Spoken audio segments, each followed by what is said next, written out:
Америкада жүрөт деп уктук эле. Чикаго шаарында турабыз. Үй бүлөм менен Жеке жашоо тууралуу. Иллинойс технологиялык институтта магистратуранын 2-жылын окуп атам. Улукбек Кочкоров курьер болуп Америкада иштеп атыптыр деген. Ар бир жигиттин башында ар кандай иштер бар. Ар бир кесип ардактуу. Мен үчүн эч уят деле мунун эмеси жок деп ойлойм. Өзүң мейли мурда министр болосуңбу? Бул 2 жыл мурда тартылган видео экен. Негизи мындай балалыгыңыз кандай өткөн? Жыл сайын тамеки алчубуз, тамеки иштечүбүз, мал кармачубуз. Деп сөмөй көрсөтүп турган эле нерсе эмес да. Ирандын президенти деле Ахмединежад мал багып эле жүрдү президенттиктен кеткенде. ГКНБда жалпы жонунан 10 жылдан ашуун иштепсиз да. 23 жашымда келиптирмин мен улуттук коопсуздук кызматына. Эмне өлкөгө пайда келтирдим деп ойлойсуз? Мамлекеттик бюджеттен миллиондогон, миллиарддаган акчаларды чыгарып турган топ болгон. Бир тыйын төлөнбөй менчиктештирилип кеткен Туура эмес иштер болуп аткандыгы боюнча көп эле иштерди козгодук. коррупция ошол боюнча тып эле токтоп, Ошол учурда саясат ушундай болгонбу? Реакция эч кандай болгон жок да. сууну кошуналарга берүү боюнча коррупциялык мандемдер, Балык башынан сасыйт деп үстүндө турган чиновниктер парламенттик шайлоолор болот, бирок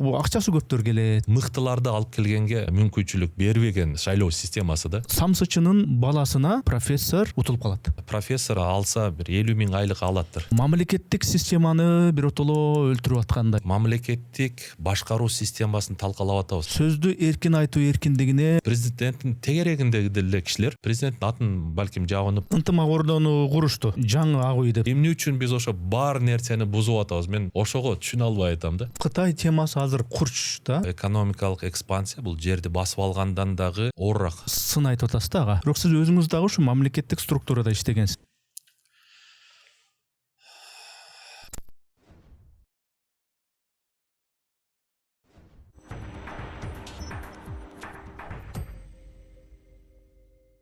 Ассаламу алейкум, арбаңыздар амансыздар, урматтуу көрүүчүлөр, урматтуу катталуучулар. Биз кезектеги пикирлешүүбүздү, маегибизди, подкастты баштайбыз. Менин аты жөнүм Эрнис Кыяз. Бизде кезекте студиябызда коногубуз бар. Коногубуздун аты жөнү Улукбек Кочкоров. Улукбек мырза, кош келипсиз. Саламатсызбы? Ассаламу алейкум. Алейкум ассалам. Атайын убакытты бөлдүңүз. Атайын мен ушу сурандым эле. Маек кылалы, саясат тууралуу, жеке жашоо тууралуу, деги эле коомдогу бир руханий, моралдык акыбал тууралуу деп атайын убакытты бөлүп келип бериңиз чоң ыраазычылык билдирем. Улукбек Кочкоров Кыргызстандын белгилүү мамлекеттик саясий коомдук ишмери, туулган күнү жери 1974-жылдын 24-июнунда Баткен облусунун Баткен районуна караштуу Карабак айылында туулган. Билими Кыргыз мамлекеттик улуттук университетинин финансы жана кредит жана укуктануу адистиктери боюнча аяктаган. Кыргыз Республикасынын улуттук коопсуздук мамлекеттик комитетинин жогорку курстарында жана Россия Федерациясынын ФСБ академиясында билим алган. Мамлекеттик кызматтары эмгек жолун финансы тармагынан баштаган Каржы министрлигинде. Узак жылдар бою улуттук коопсуздук органдарында УКМКда кызмат өтөп, кичүү опер уполномочендон экономикалык коопсуздук башкармалыгынын начальнигине чейинки жолду өткөн. Ошондой эле мамлекеттик салык комитетинде башкармалыктын начальниги болуп иштеген. 2011-15 жылдары Кыргыз Республикасынын Жогорку Кеңешинин 5-чакырылышынын депутаты болуп шайланып, экономикалык жана фискалдык саясат боюнча комитеттин төрагасынын орун басары кызматын аркалаган. 2018 жылдын октябрынан тартып Кыргыз Республикасынын эмгек жана социалдык өнүгүү министри болуп иштеген. Президенттик шайлоолорго талапкер катары дагы катышкан. Отставкадагы полковник аскердик наамына жана 3-класстагы мамлекеттик кызматтын мамлекеттик кеңешчиси класстык чинине ээ.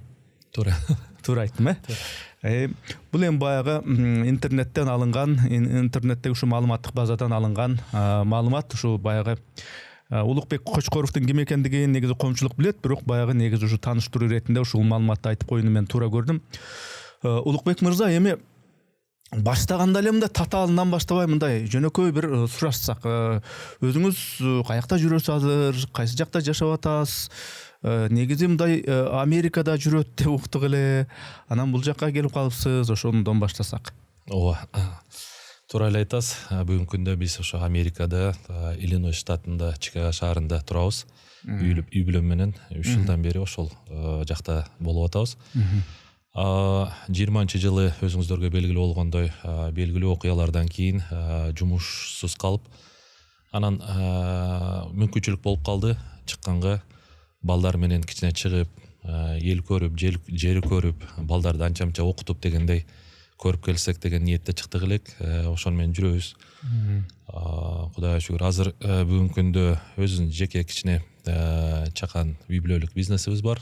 Андан сырткары ошол ал жакта да жөн жүрбөй эле деп кичине билим алайлы деп Иллинойс технологиялык институтта ошо укуктануу жагында магистратуранын 2-жылын окуп атам. Жанагы бүгүнкү күндө баягы интернет, соц тармактар, жанагы Facebook болобу же болбосо тиги TikTok болобу же Instagramбы ача калсаң эле улам бир жаңы видео чыгат да. Өткөндө бир видео көрүп калдык.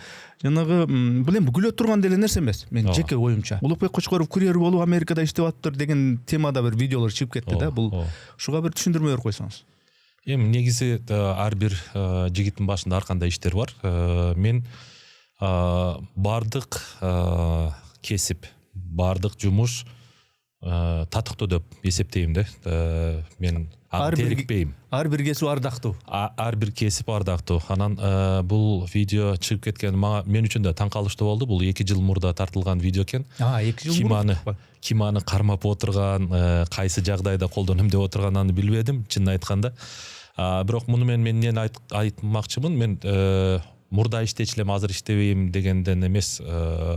Кудайга шүгүр, жумушубуз бар, бизнесибиз бар, бирок ошонун арасында баягында кыргызда жакшы сөз бар. Бекер жатканча бекер иште дегендей. Мүмкүнчүлүк болгондо, балким бир айда бирби мындай мүмкүнчүлүк болуп, кол бош болуп калганда чыгып кичине сейилде басып келебиз деп, ушундай жумуштарга деле неме кыла беребиз да. Мен үчүн эч уят деле мунун немеси жок деп ойлойм. Өзү негизи демократиялык система чындап орногон өлкөлөрдө, мейли ошол Америка болобу, Жапон болобу, башка өлкөлөрдө, мисалы үчүн мен билем да, бир миллиардерлер болот, эч ким билбейт. Кадимкидей эле мындай кийинип жүрө беришет. Же бир мындай бир ресторанга кирсең, бир мындай бир сантехник сыяктуу бир неме оңдоп аткан болушу мүмкүн, же бир жанагы лампасын буруп аткан болушу мүмкүн. Аны биздин ушул аң сезимдеги адамдар ойлошу мүмкүн, бул бир светчи бир немени оңдоп атат деп. Чындыгында ал ошол ресторандын ээси миллиардер болушу мүмкүн. Туура Ансаңары ал коомдо мындай бир немени кыла коюу, шапылдап, өзүң мейли мурда министр болосуңбу, мурда дагы бир чоң кызматта иштейсиңби, мындай бир немелер жасай коюу бул таң кала турган деле, же деп сөймөй көрсөтүп турган деле нерсе эмес да. Мен үчүн ушу таң калыштуу болду да. Ушул видео ушунчалык резонанс алганы мен үчүн мындай. Неужели бизде Кыргызстанда мындай эмеспи деп мен ушуга таң калдым да. Эмне үчүн?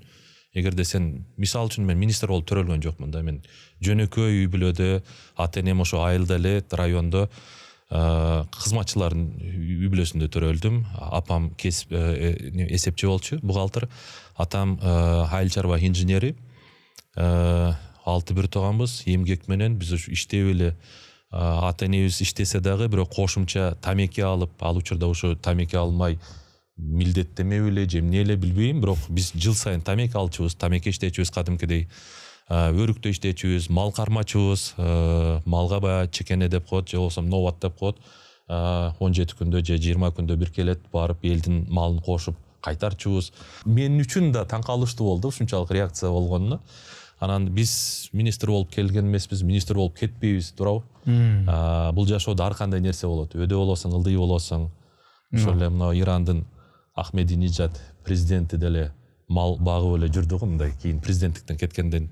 Мен үчүн бул өтө мындай жөнөкөй эле нерсе. Мен министр болбой калып, анан менде кол астында иштеген кеңешчим биз неме кылбайлыбы, бир теплица кылып иштетпейлиби деп, теплица иштетип, анан өзүм иштеп жүрөм.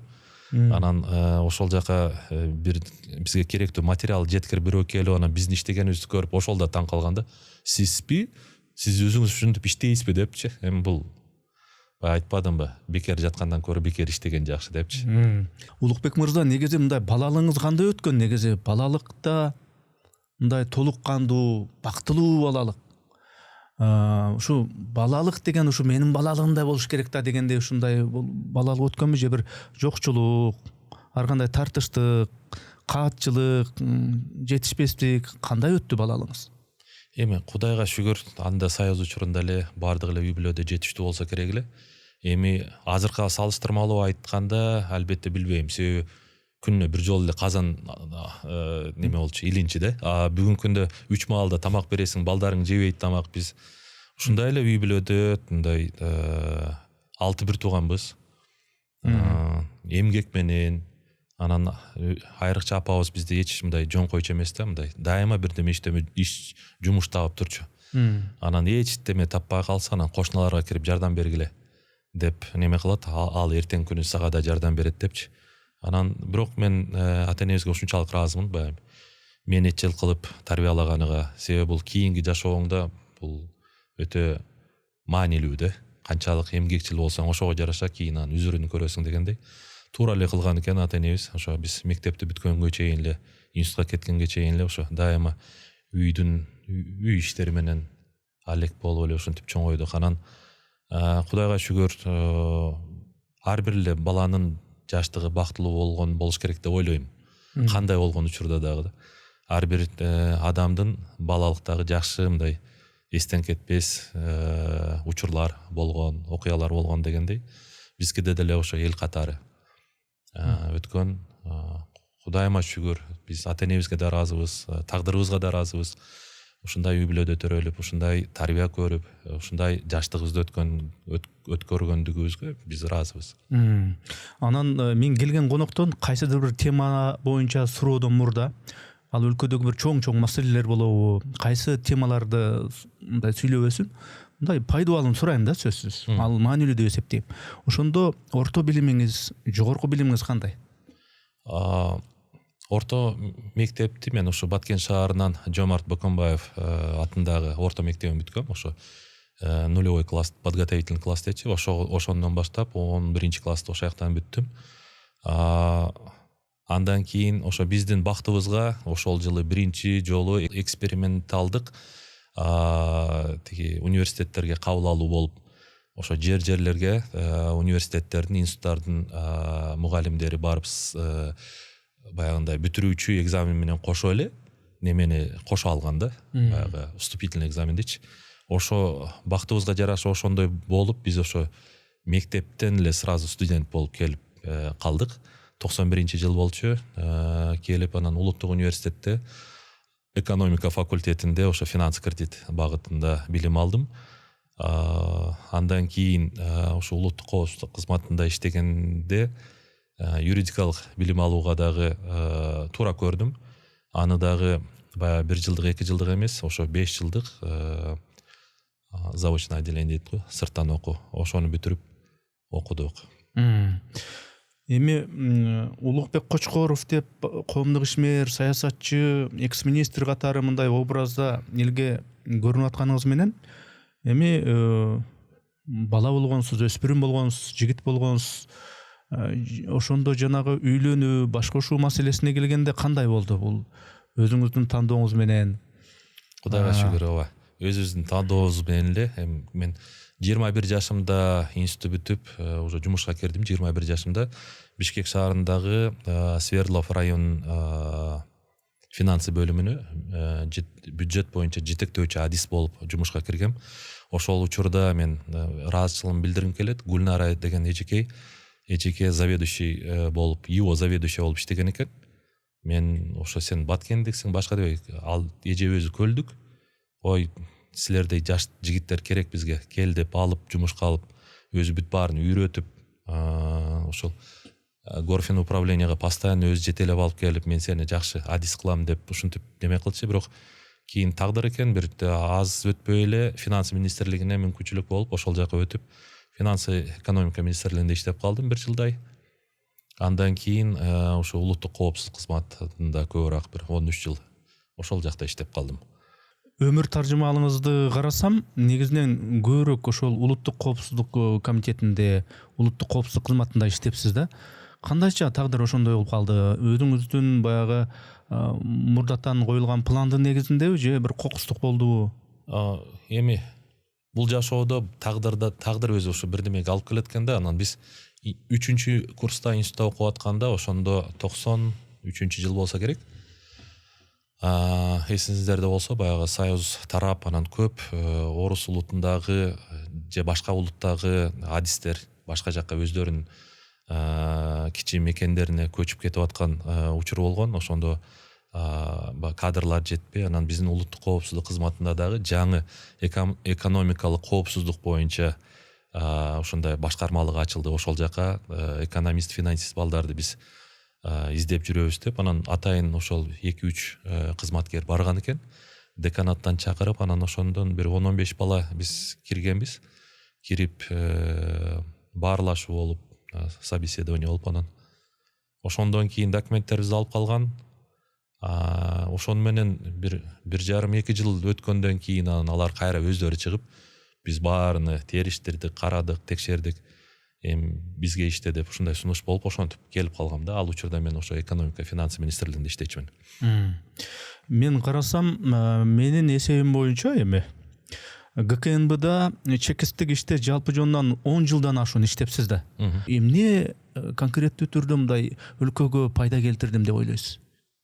Эми башынан эле жаңы айтып кетпедимби, биз экономикалык коопсуздук боюнча башкармалыгы ачылып, анан мындай айтканда бизди ошо максаттуу түрдө эле ушул багытка даярдап алып келишкен экен.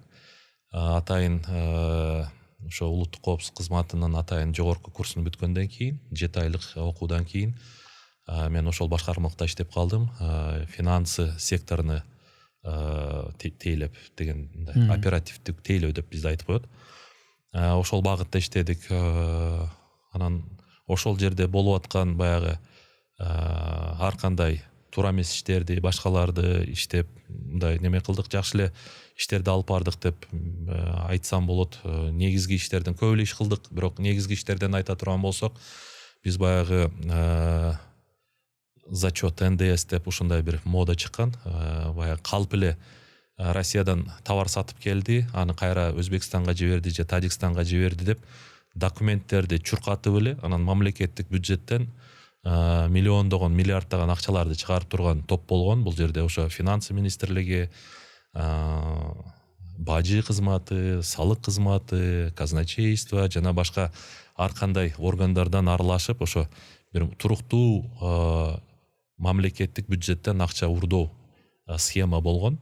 Ошолордун үстүнөн мына мен жеке өзүм айта алам, ушуну баардыгын башынан баштап 1 жылдай ошону изилдеп, бардык ийне жибине чейин ошо тастыктап чыгып, анан бир топ кишилерди биз жоопкерчиликке тартканбыз да. Ошогон дагы көп иштер болду. Ошол жакта болуп аткан иштерден улам. Эми ал кезде биз ошо 22 жашымда келдим окшойт. 23 жашымда келиптирмин мен улуттук коопсуздук кызматына. Жашпыз. Аябай мындай инициативалуу, аябай баягындай күйүп, жанып, ушу Кыргызстан үчүн бир салым кылсак деп. Мен эсимде, биринчи 5 жылда биз отпускага да чыккан эмеспиз да. Бизде 31 декабрда отпуска берчи. 1 жыл эс алып 2 январда жумушка чыгасыңар деп койчу. Эми бул баягы отпускной күйүп кетпесин деп эле бизге неме кылып. А так биз отпускага да чыкчу эмеспиз.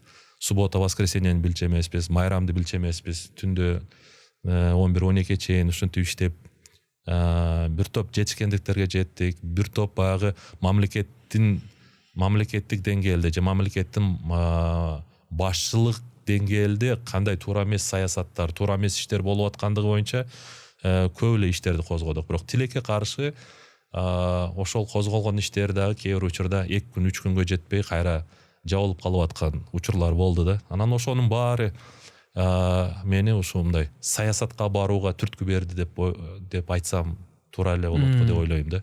Себеби ошо адилетсиздикти көрүп, сен ушунчалык түнү күнү деп иштеп алып чыгып, ошону иш козготуп неме кыласың, аягында келип туруп кандайдыр бир немелер менен, маселелер менен чечилип кетет да. Үстүнөн звонок болобу, же эмне болот. Анан ушунун баары топтолуп жүрүп, анан мындай болбош керек эле. Ушу чоң саясатка аттаныш керек деп, анан ошол жактан мындай эңсеп, анан өзү жашоо, ошол турмуш бизди ошол саясатка барууга неме кылды окшойт, даярдады окшойт дейм да. Сиз ошондо ГКНБ тармагында, улуттук коопсуздук тармагында карасак, мына 97 жылдан баштап 2009 жылдарга чейин иштепсиз. Ошондо 97 жыл болсо Акаевдин маалында дагы иштеген болосуз. Андан кийинки президенттин дагы. Ошондо эми чекисттик кызмат десе, бул эми ар биринин өзүнө тиешелүү бир тармак болот да. Сиз ошол финансылык, каржылык жагын ошо адистешкен экенсиз да. Анан Акаевдин малына келсек, дароо приватизация, менчиктештирүү эске түшөт да дароо элечи. Анан ошол менчиктештирүү багытында мисалы үчүн бир тыйын төлөнбөй менчиктештирилип кеткен ишканалар болду деген дагы мындай сөздөр эмгичекти бар. Сиздер ошо профессионалдуу ушу чекист катары кандай ошол багытта мындай иштерди ача алдыңар? Ачкандан кийин ошол нерселер ошо боюнча тып эле токтоп, коррупция ошо боюнча тып эле токтоп силер ачкан ошол тармакта калдыбы же улана бердиби? Ушул менчиктештирүү жаатында башка багытта коррупциялык бир элементтер. Өзү эми ошо менчиктештирүү жагында албетте көп катачылыктар кетти. Биринчиден мен деген ири ишканалар баарды талкаланып, ал жердеги кандай баягындай оборудованияларды, баа жеткис жабдыктар итбекер металлон баасында сатылып кетти. Ошонун баарын биз көрүп, жазып, канча докладнойлорду президентке чейин, премьерлерге чейин жазып жүрдүк. Бул мындай болуп атат, тигиндей болуп атат деп. Бирок тилекке каршы ошол учурда саясат ушундай болгонбу, билбейм, реакция эч кандай болгон жок да. Мен деген заводдор прям ошо өндүрүштүк немелер, производственный помещениялар баягы ичинде арматурасын алабыз деп чабып, ошого чейин барды да. Оборудованияны бүт алып чыгып кетип, ошо арматураларын чагып, анан Кытайга тапшырып, ушундай күндөр болду. Эми биздин көзүбүздө болуп атты да ошонун баарычы. Анан көп докладнойлор жаздык, башка кылдык. Анан реалдуу мындай иштерди дагы мынабу ишканалар мисалы үчүн бир тыйын төлөнбөй приватизация болуп кетти деп. Мисалы үчүн ушул квартираны деп коелу. Мен сизден сатып алам деп атам. Анан бааладыңыз бир балким 10 миллионго деп бааладыңыз. Анан квартиранын ичинде мынау канча оборудование турат да, мына мебелдер турат.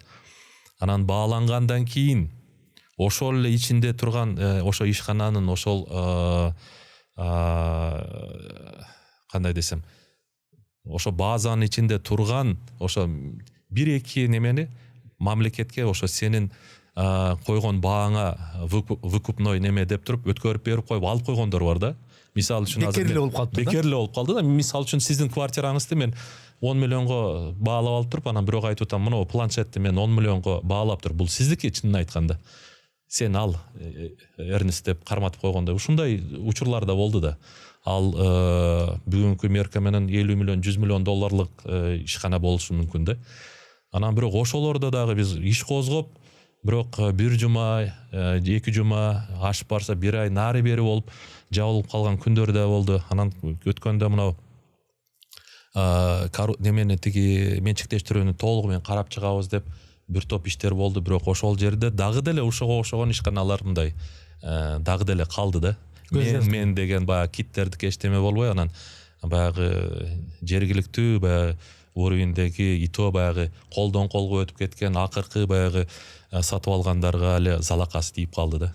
Кичине туура эмес болуп калды. Ушуга окшогон нерселер баары анан эмнеге мындай болуш керек? Биз ушунча иштедик, ушунча таап чыктык, аракет кылдык, а эмне бул дальше кетпейт? Баягы эми сен жөнөкөй кызматкерсиң, чоңдоруң чечеткен болду, бүтөт, ошону менен токтойт да. Ушуга ошогон нерселер көп болду, чынын айткандачы.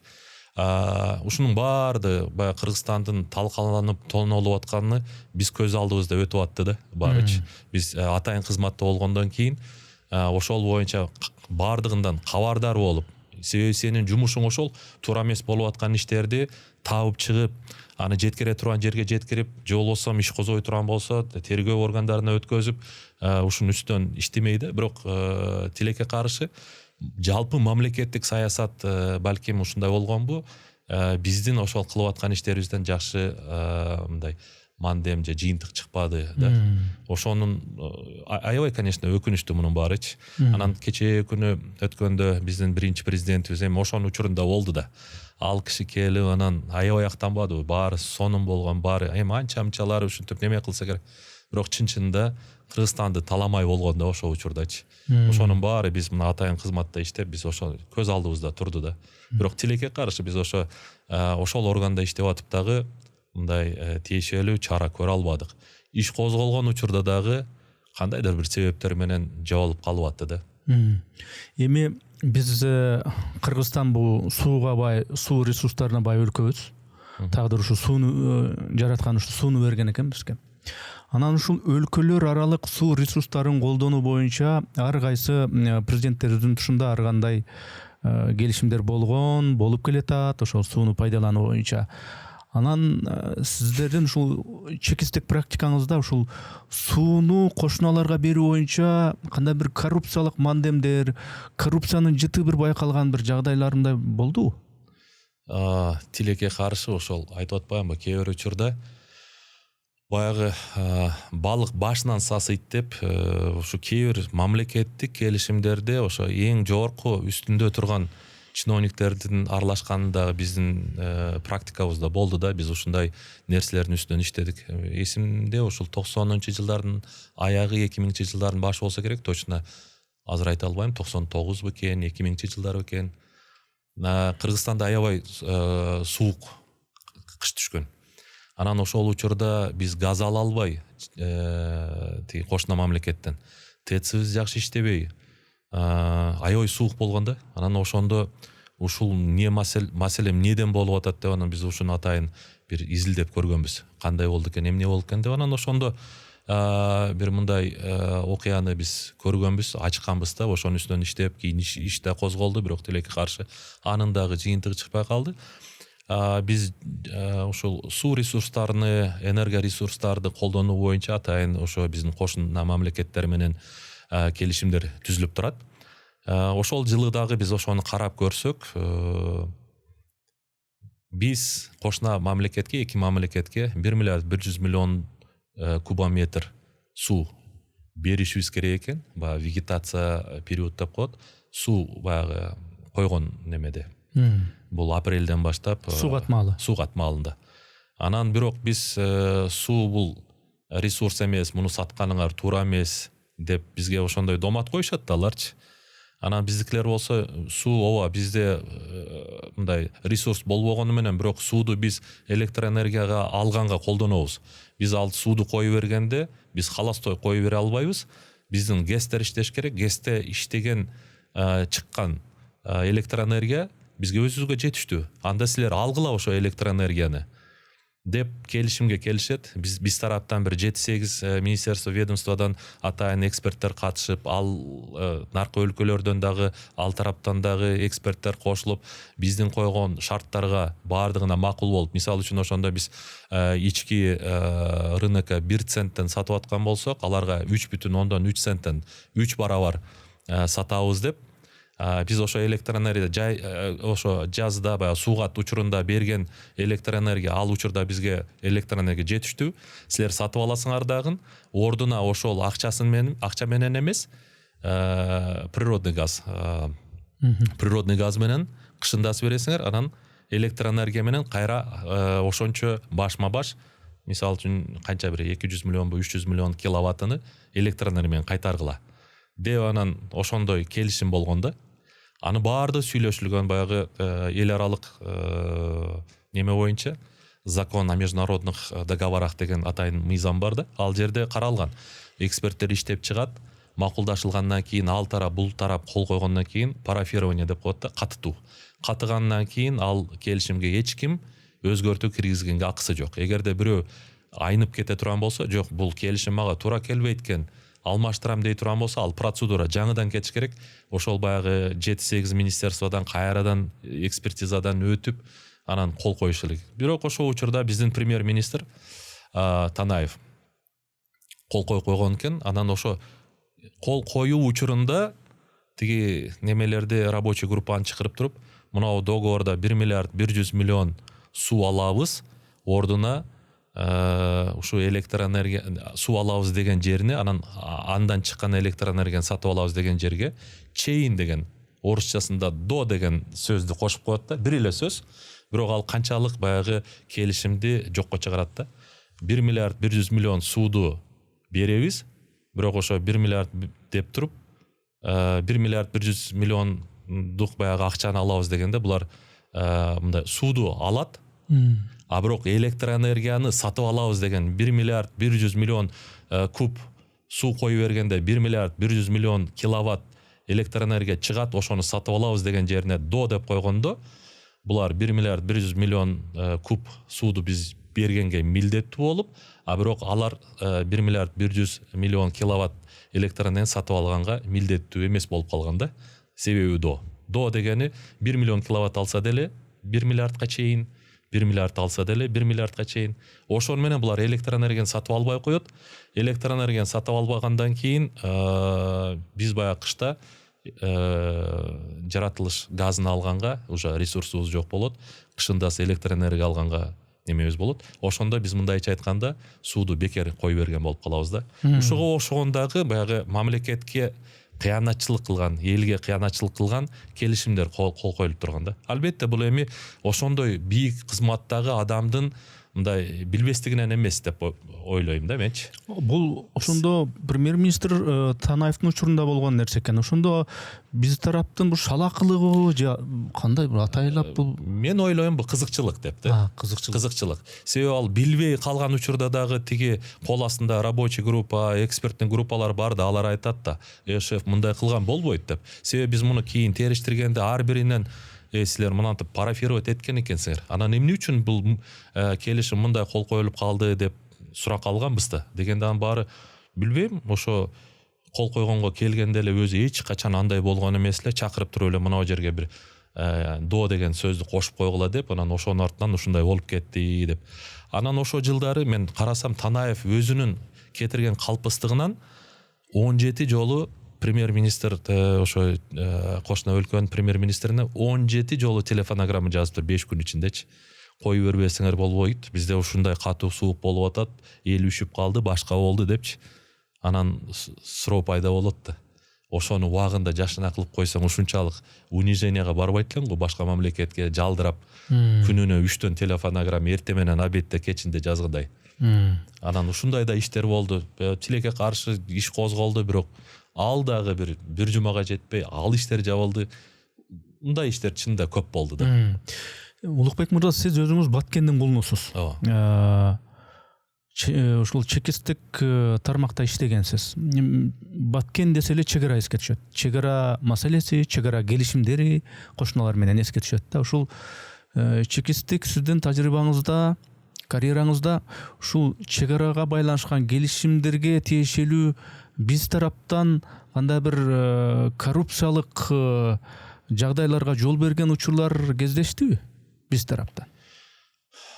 Эми канчалык коррупциялык деп айтса болот билбейм, бирок мындай кенебестик, же кайдыгерлик мамилелер жасалып эле келди да. Биз аны мен ошо улуттук коопсуздук кызматында иштеп атканда да, кийин депутат болуп турганда дагы эле биз такай ушул маселени көтөрүп айтып аттык. Мисал келтирип койсом болот. Мисалы үчүн мен ошо улуттук коопсуздук кызматында иштеп атканда эрүүгө чыгып бир жумага ошо Баткенге барып, анан атай ошол бизде нижний зона деп коет, мына Бүргөндү массив жагынан ошол жак менен өтүп баратып, анан бир нерсени байкадым да, көптөгөн баягы оор жүк ташуучу машинелер немеде тиги Кыргызстан менен Өзбекстандын границасында немеде туруптур, баягы көзөмөлдө.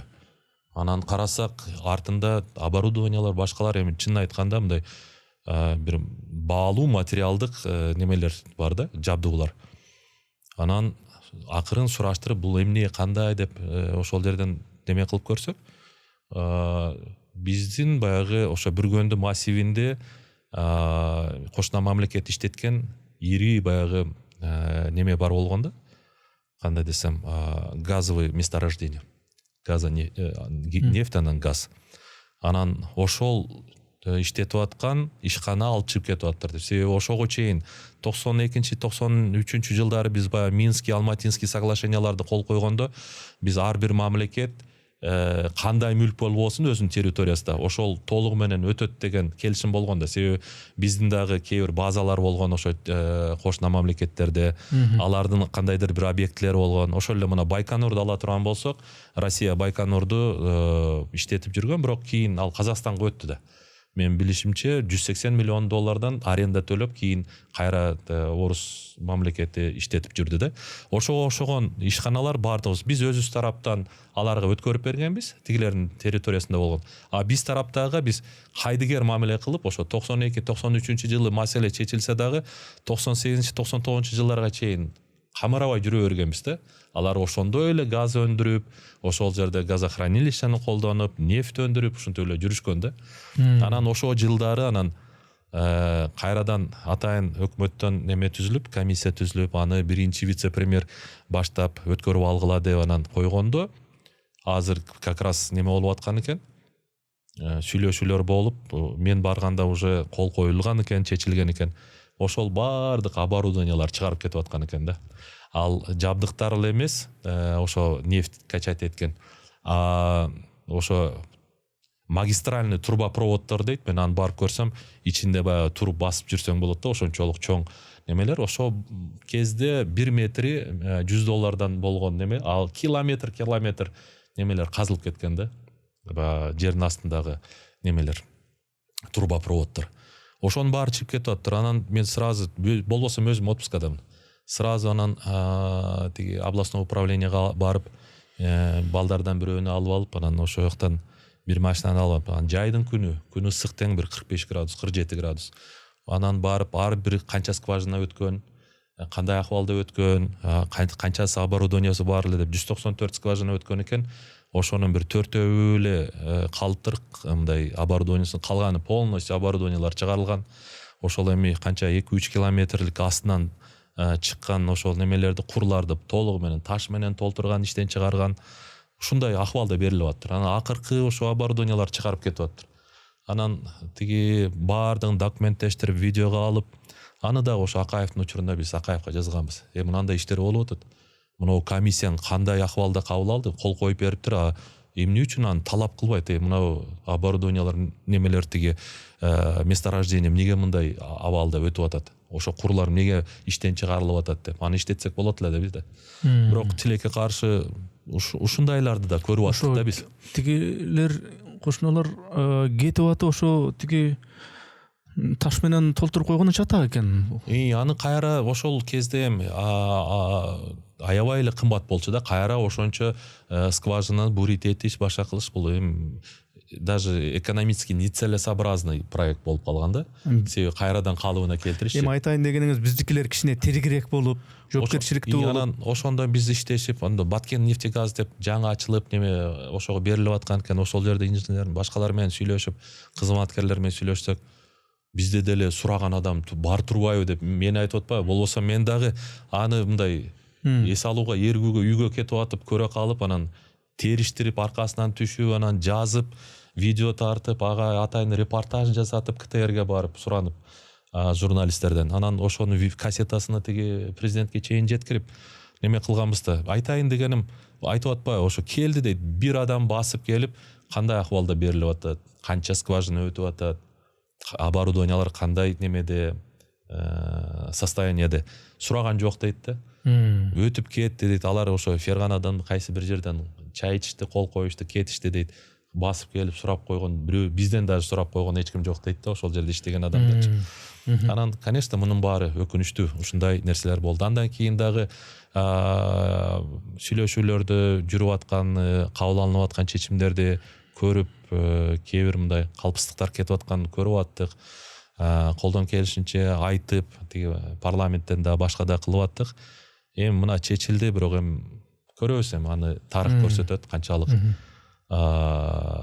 утуш менен биз чечтик. Демек, сиздин саясатка келүүңүзгө ошол улуттук коопсуздук тармагында иштеп, ошонун жанагындай коррупциялык, жана кайдыгерлик, шалакылык мамилелерди көрүп, жана отчетторду берип атканда, анан кайра баягы жайгарылып калган маселелерди көрүп, анан эмнеге мындай, эмне үчүн мындай деп атып, анан саясатка барышыңызга ушул нерселер түрткү болуптур. Сиз ошондо парламентте депутат болдуңуз, Депутат да бо. Ошол мен негизи ар бир нерсесин мындай бир майдалап сурабай эле коеюн, бирок парламенттин бедели жөнүндө сурагым келип атат да. Бизде улам бир шайлоо болот, депутат болуп келишет, парламенттик курам иштей баштайт, анан бирок негизи парламент өзүнүн түпкү ушул конституциядагы өзүнүн укугун толук кандуу аткарбайт. Парламенттик шайлоолор болот, бирок акчасы көптөр келет, пулу көптөр келет, бийликке лоялдуу кишилер келет, байлар келет, кембагалдар жана интеллигенция, мугалим андай мындайлар келбейт. Анан ошентип баягы кол жоолук парламент болот деген маселе такай эле бар да. Анан ушу сиз иштеген малга дагы ушул критиканы айтсак болобу? Деги эле жалпы эле ушул парламент боюнча оюңуз кандай? Парламенттик система, парламенттердин ролу, парламенттердин аброю, бедели боюнча. Туура айтылып атат да, тилекке каршы эмне үчүн бизде парламентте мындай парламенттин бедели төмөн болуп атат да, эмне үчүн мындай чечүүчү бир орган болбой атат. Чынына келгенде бул эл өкүлчүлүгү, бул мыйзам чыгаруучу бийлик, ошо мыйзамдын аткарылышыны көзөмөлдөгөн бийлик, бул эң бир мындай күчтүү, эң бир чечүүчү орган болуш керек. Тилекке каршы андай болбой келип атат да. Биздин учурубузда 5-чакырылыш, өзүңүздөр жакшы билесиздер, баягы үй бүлөлүк башкаруу бизге туура келбейт экен деп төңкөрүш дейбизби, революция дейбизби, болуп, ошондон келген конституциянын, ошондон кийинки келген парламенттин продуктубуз да биз. Тилекке каршы ал учурда парламент бир топ эле мындай, кандай десем, күчү бар эле, айта турганды айтып, өпкөсүн узата турганды үзүп эле койчу да. Себеби ошол учурда тиги вице-премьерлер баш болуп, министрлер баш болуп, ошо жогорку кеңеште эле жүрчү, мындай неме кылчу. Тигини мындай кылайлы, аны мындай кылайлы депчи. Азыр эми эч ким неме кылбай калбадыбы. Бирок ошондо дагы негизги маселе эмнеде болуп атат? Негизги маселе тилекке каршы биздин шайлоо системабыз өзү мындай мыктыларды алып келгенге мүмкүнчүлүк бербеген шайлоо системасы да. Биз мына жалаң гана акчасы барлар келе турган шайлоо системасын түзгөнбүз да биз. Ошол эле парламенттик башкаруу учурунда дагы баягы тизмеге атайын баягы акчасы бар. Себеби ошол реклама кылганга, жарнак кылганга, же болбосо дагы ар кандай агитаторлорду алганга, башка кылганга акча керек. Аны каяктан алабыз? Демек бизге акчалуу кандидаттар керек деп эле, анан ошонун улам бузулуп келди. Бирок тилекке каршы мына мен ойлодум эле, мына 20-жылдан кийин мына азыркы келген биздин жетекчибиз дагы, президентибиз ошонун баарын көрдү эле. Тескерисинче ушу жогорку кеңешти күчтүү болуп, мындай көз карандысыз күчтүү адамдар алып келе турган система түзөт окшойт деп ойлосок, тилекке каршы андай болбой калды да. Кайра эле көрүп атпайсыз, мына кече азыркы спикерибиз баш болуп айтып атпайбы? Тизме анык болчу, ким өтөт, ким өтпөйт депчи. Бул эмне деген шайлоо системасы? Анын үстүнө баягы 1000 кааласаң 1000 тиги агитатор ал деп. Агитатордун баары акча. Ошол жөнөкөй мугалим же жөнөкөй окумуштуу же жөнөкөй ошол дарыгер болсун, инженер болсун, таза айлыкка иштеген адам ал 1000 агитаторго, мисалы үчүн 10 000 эле дегенде 10 миллион сомдо турабы? Аны айлык акчаны каяктан алат? Ал берген учурда дагы эртең аны кайра ордуна коюш керек да, турабы? Ушул баардык ушу система тилекке каршы мындай мыктыларды алып келгенге мүмкүнчүлүк бербей атат да. Мен мына жогорку кеңешке катыштым, андан кийин 2 жолу президенттик шайлоого катыштым. 17-жылы дагы, мына 21-жылы дагы катышкам. Мен ошону такай эле айтып келатам да. Тилекке каршы эгерде сенин ресурсуң жок болсо, сен даже ошо программаңы толук жеткиргенге мүмкүнчүлүк жок да. Жерлерге барганда сага ошо жолугушууга топтоп баягы алып келгенге дагы агитаторлор чуркап киши алып келиш керек. Аны болсо тиги унаа коюп, автобус коюп, башка коюп, аны ташышат, ага тиги чайын алып беришет, башка кылат. Ошо мурда тиги концерттерди өткөзчү, тиги $30,000 ар бир ырчыга берип, бир ондой немени ал. Анын баардыгы каражат. Анан ошондо эмне болуп атат? Бизде акчалуулар келип атат. Акчалуулар келип туруп, кайра кетирген акчасын кайра ордуна коюш керек болуп, анан тилекке каршы мындай күчтүү туура багытка мамлекетти алып кете турган адамдардын келүүсүнө бөгөт коюлуп калгандай да. Ошону мен дагы бир тереңирээк сурайын деп атам да. Мисалы үчүн ар келген бийлик шайлоо системасында таза болот, шайлоо таза өтөт деп айтат да. Ошо сиздин тушуңузда деле сиз депутат болгон жылдары деле, андан мурун деле, андан кийин деле ар келген бийлик шайлоо таза өтөт дейт. Бирок проблема чечилбеген боюнча кала берет. Эмне себептен Самсычынын баласына көп жыл ушул илимде мындай бир мээнет кылган профессор утулуп калат? Себеби айтып атпаймынбы, биздин ошо шайлоо системабыз ошондой түзүлүп атпайбы? Шайлоо мыйзамдарыбыз, жагдайларыбыз, сен ошол жерде профессор алса бир 50 000 айлык алаттыр. Ал канча барып тиги агитатор жалдай алат? Акчасы бар, ошо базарда иштеген же дагы бир бизнес кылган, контрабанда менен алектенген, ошондо акчасы бар болуп, ошондо мүмкүнчүлүгү болуп атат да. Анан тилекке каршы бизде дагы мындай общественное сознание деп коелу, мындай элдин мындай ой жүгүртүүсү дагы ушул нерсеге жетпей атат да. Бул менин атымдан барып, бул эртең маселе чечет, мен маселемди чечет. Ушуга ишенип азыр алып барсак ушул чече алабы? Мамлекетибизди туура багытка алып кеткенге салымын кошо алабы деп тилекке каршы элибиз дагы ошого кыла албай атат да. Ар бир айылга баргынын кичине мындай аз-маз кадыр баркы бар, аркасынан бир 5-10 адамды жетелей алган адам, акча ким берсе ошо, ким төлөсө мен ошого иштейм деп, ал сүрүп аткан кандидатты деңгээли дагы, билими дагы, эртең эмне иш кылып бергенин дагы тилекке каршы неме кылбай калдык да. Биз баарын акча менен эле неме кылып калдык да, баалап калдык.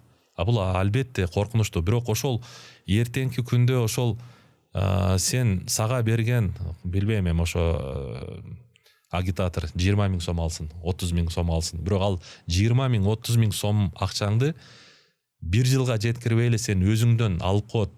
Ошол эле өзүң мектебиңден, ошол эле өзүңдүн жолуңдан, себеби ошол барган депутат болобу, же ошол депутаттар шайлаган министр болобу, же башкасы болобу, куруп аткан тендерлерден эле бир 30-40% жеп коет, жолду жарымыны жеп коет, анан мына кече салган немеси бир айга жетпей укаланып калды деп анан ызылдап отурабыз да. Анын баары неден келип атат? Ошо өзүдөн келип атат да. Биз тилекке каршы эл ошону жакшы түшүнө албай атабыз да. Себеби бул эртең өзүңө кайтып келет. Чоң муш болуп башыңа тиеткенибиз биз түшүнбөй атабыз. Баары бир булар шайланат экен, андан көрө тыйын алайлы, ушуну шайлайлы деп жакшы эмес тенденция болуп кетти да. Эми ушунун башында турган, акча берсе ала бергиле деген киши кече мына бүт баарыны жайлап ушул системанын башында туруп ушул алып келген кече актанып отурат да. Элибиз жалкоо, мен баарын жакшы кылгам депчи, мен ошо кайра эле ошо биринчи президентибиз жөнүндө айткым келип атат. Мен эми суроо бергенде мындай фамилияларга же болсо конкреттүү бир кырдаалдарга эмес, жалпы маселени концептуалдык өңүттө мына карайын деп атам да. Мындай бул мындай кылды, бул таза, бул тазараак десек талаш бүтпөйт да. Неге мына жалпы мындай маселе. Азыр кайта турган менин сын критикалуу суроом бул бүгүнкү парламентке, бүгүнкү өкмөткө эмес, жалпы жонунан. Буга чейинки парламенттерге, буга чейинки өкмөттөргө да барган сайын парламенттердин баарын таржыманын карап отурсаң, парламенттердин баркы да түшүп атат, өкмөттөрдүн баркы да мындай түшкөндөн түшүп атат да. Ошол барк абройдун түшүшү мындай мамлекеттик системаны бир отоло өлтүрүп аткандай да. Ошого кошуласызбы? Туура, эң туура сөз айтып атасыз. Биз ушул мамлекеттик башкаруу системасын талкалап атабыз, чынын айткандачы. Мына алыс кетпейли, ошол эле эмне үчүн бүгүнкү күндө биздин мамлекеттик мындай башкаруу немеде иштеген, органдарда иштеген, же болбосо ошол башкаруу немен деңгээли төмөн болуп атканын бирден бир мисалды келтирейин да. Бизде мамлекеттик жана муниципалдык кызматкерлер жөнүндө атайын мыйзам бар да. Биз мисалы үчүн жөнөкөй айыл өкмөттүн жер адисини биз конкурс менен жумушка алабыз дагы, эмнегедир президенттин аппаратына, жогорку кеңештин аппаратына, өкмөттүн аппаратына андай конкурс жок да. Мисалы үчүн ошо конкурс жок. Мурда жок болчу, эми билбейм азыр эле кошуп койбосо, бирок мен билгенче ал жок.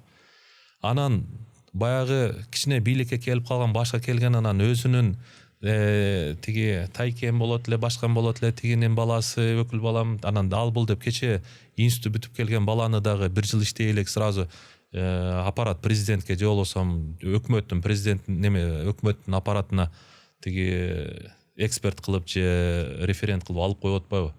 Анан бул жактан барган чечимдер ошол жака барып, ошол жерлер мына келип аткан тиги сунуштар кимиси туура, кимиси туура эмес, кандай кылсак туура чечим кабыл алат деген аппаратта ошондой адамдар иштесе кандай болот дегеним да. Тилекке каршы биз ушул биздин көзүбүздө болуп атты да. Ар бирибиз ошо өзүбүздүн немелерди оңой жайгаштыруу максатында ушундай мыйзамдар болуп, анан ушуга келдик дейм да. Же болбосо ошол зам министра кылып туруп, например, бир күн мамлекеттик иште иштебеген бирөөдү алып отургузуп коебуз. Ал жерде 10 жыл, 20 жыл иштеп, мен азыр 10 жыл иштедим, начальник отдел болдум. Дагы 5 жылда начальник управления болом, дагы 5 жылда Кудай берсе 20 жылдык стажым менен мен зам министра болом деп олтурган жигиттин же ошол жерде бир кызыбыздын шагы сынат да, туурабы? А биз муну ушуну көрүп эле келдик да. Эчтемени билбеген ошол чөйрөдө бир күн иштебеген адамдарды биздин аныбыз эле мунубуз эле деп келип калган случайный адамдар көп болду да. Анан ушунун баардыгы албетте мамлекеттик кызматтын немесине бузду десем болот да. Баркын кетирди. Ооба. Анан ошол жерде иштеп аткан адамдардын баардыгы колун шилтеп, ушул турбайбы, таанышың билишиң болбосо же башка болбосо деп ушулга алып келди. Тескерисинче биз кандай кылышыбыз керек эле? Ошол 3 мамлекеттик органдын немесине, мисалы ошол эле президенттин аппараты, өкмөттүн аппараты, жогорку кеңештин аппараты центральный органдарга, министерствонун дагы центральный аппараттарына жерден мындай немелерди, кызматкерлерди даярдап, тажрыйба топтотуп алып келишибиз керек эле да. Биз тилекке каршы ушу акыркы ушу 25-30 жылда ушул система толугу менен талкаланып бүттү да. Анан ошондон улам баягы мамлекеттик башкаруу дагы кабыл алынган чечимдердин дагы чийкилиги, ойлонуп чыкпагандыгы жана анын аркасынан эртең туура мындай жаман жагдайлар же кесепеттер пайда болуп атканы ошондон болуп атат да. Дагы бир суроо, мурдагы президенттердин учурунда эле салынышы керек болгон чоң жолдор бүгүнкү күндө салынып атат. Ошолордун учурунда салынып инфраструктуралар, жай-жайына түшүш керек болгон инфраструктуралар, мындайча айтканда көпүрөлөр, башкача бир чоң көпүрөлөр салынып атат, курулуштар болуп атат. Бирок ошол нерселерден болуп атканын карап туруп анан могул жол кичине сапатсыз болуп калды окшойт. Могул эртең бүрсү күнү жарылат, могул тайыз. Могул эптеп-септеп эле бүтүп калыптыр. Могул курулуштун жери кичине жарака кетиптир. Могул проекти чоту күмөндүү экен деп мындай суроо берип койсоң эле, баягы бөрк ал десе баш алгандар, ой сен мамлекеттик саясатка каршы чыгып атасың, сен өнүгүүгө каршы чыгып атасың деп түгүл ошолордун айдактамасы менен анан мындай пикир айткандар, өзүнүн оюн айткандар мындай какс болуп жана камалып, сес көрсөтүлүп атат да. Сурайын дегеним, пикир айтуу эркиндигине, сөздү эркин айтуу эркиндигине сиздин көз карашыңыз кандай? Эми мындай да, мамлекеттин башында турган адам толугу менен каякта эмне болуп атканын, кандай болуп аткандыгын контролдоп туруш аябай кыйын да. Канчалык ошого объективдүү информация жетет. Эми бүгүнкү күндө мына интернет өнүккөн маалда элдин ушул мүмкүнчүлүктү элди колдонуш керек го деген ойдомун да менчи. Мисалы үчүн биз сурадык дейlik, айлыбызда мына мектеп жок. Мектеп салып бергиле дедик. Бирок ошол салган мектебим недир 1 жылга жетпей фундаменти чөгүп кетип, ажырап кетти, жаракага кетти да. Ал бузула турган немеге, акыбалга келип калды. Эмне үчүн аны айтпашыбыз керек да бизчи? Аны айтса сен мына мамлекеттик саясатка каршы чыгып атасың деп камаган, бул өзү негизи туура эмес да. Ошол жерде тескерисинче ошол бийлик башында тургандар айтыш керек да, мына эмне болуп атат? Эмне үчүн бул 50 жыл тура турган мектеп 1 жылда мисалы үчүн мындай асадка берди фундамент. Эмнеге мындай болуп калды? Текшергилечи деп кайрадан ошол элди колдонуш керек да. Же болбосо кече сентябрда, октябрда баскан асфальтыбыз мартка чыкпай баары эзилип укаланып калды. Ал жака жок эле дегенде бир 20 жылдык асфальт төшөшүбүз керек эле. Эмне үчүн мындай болуп калды деп неме кылыш керек да. Аны колдонуш керек. Тилекке каршы биз кээ бир адамдар бар да мындай мисалы үчүн ошол президенттин тегерегиндеги деле кишилер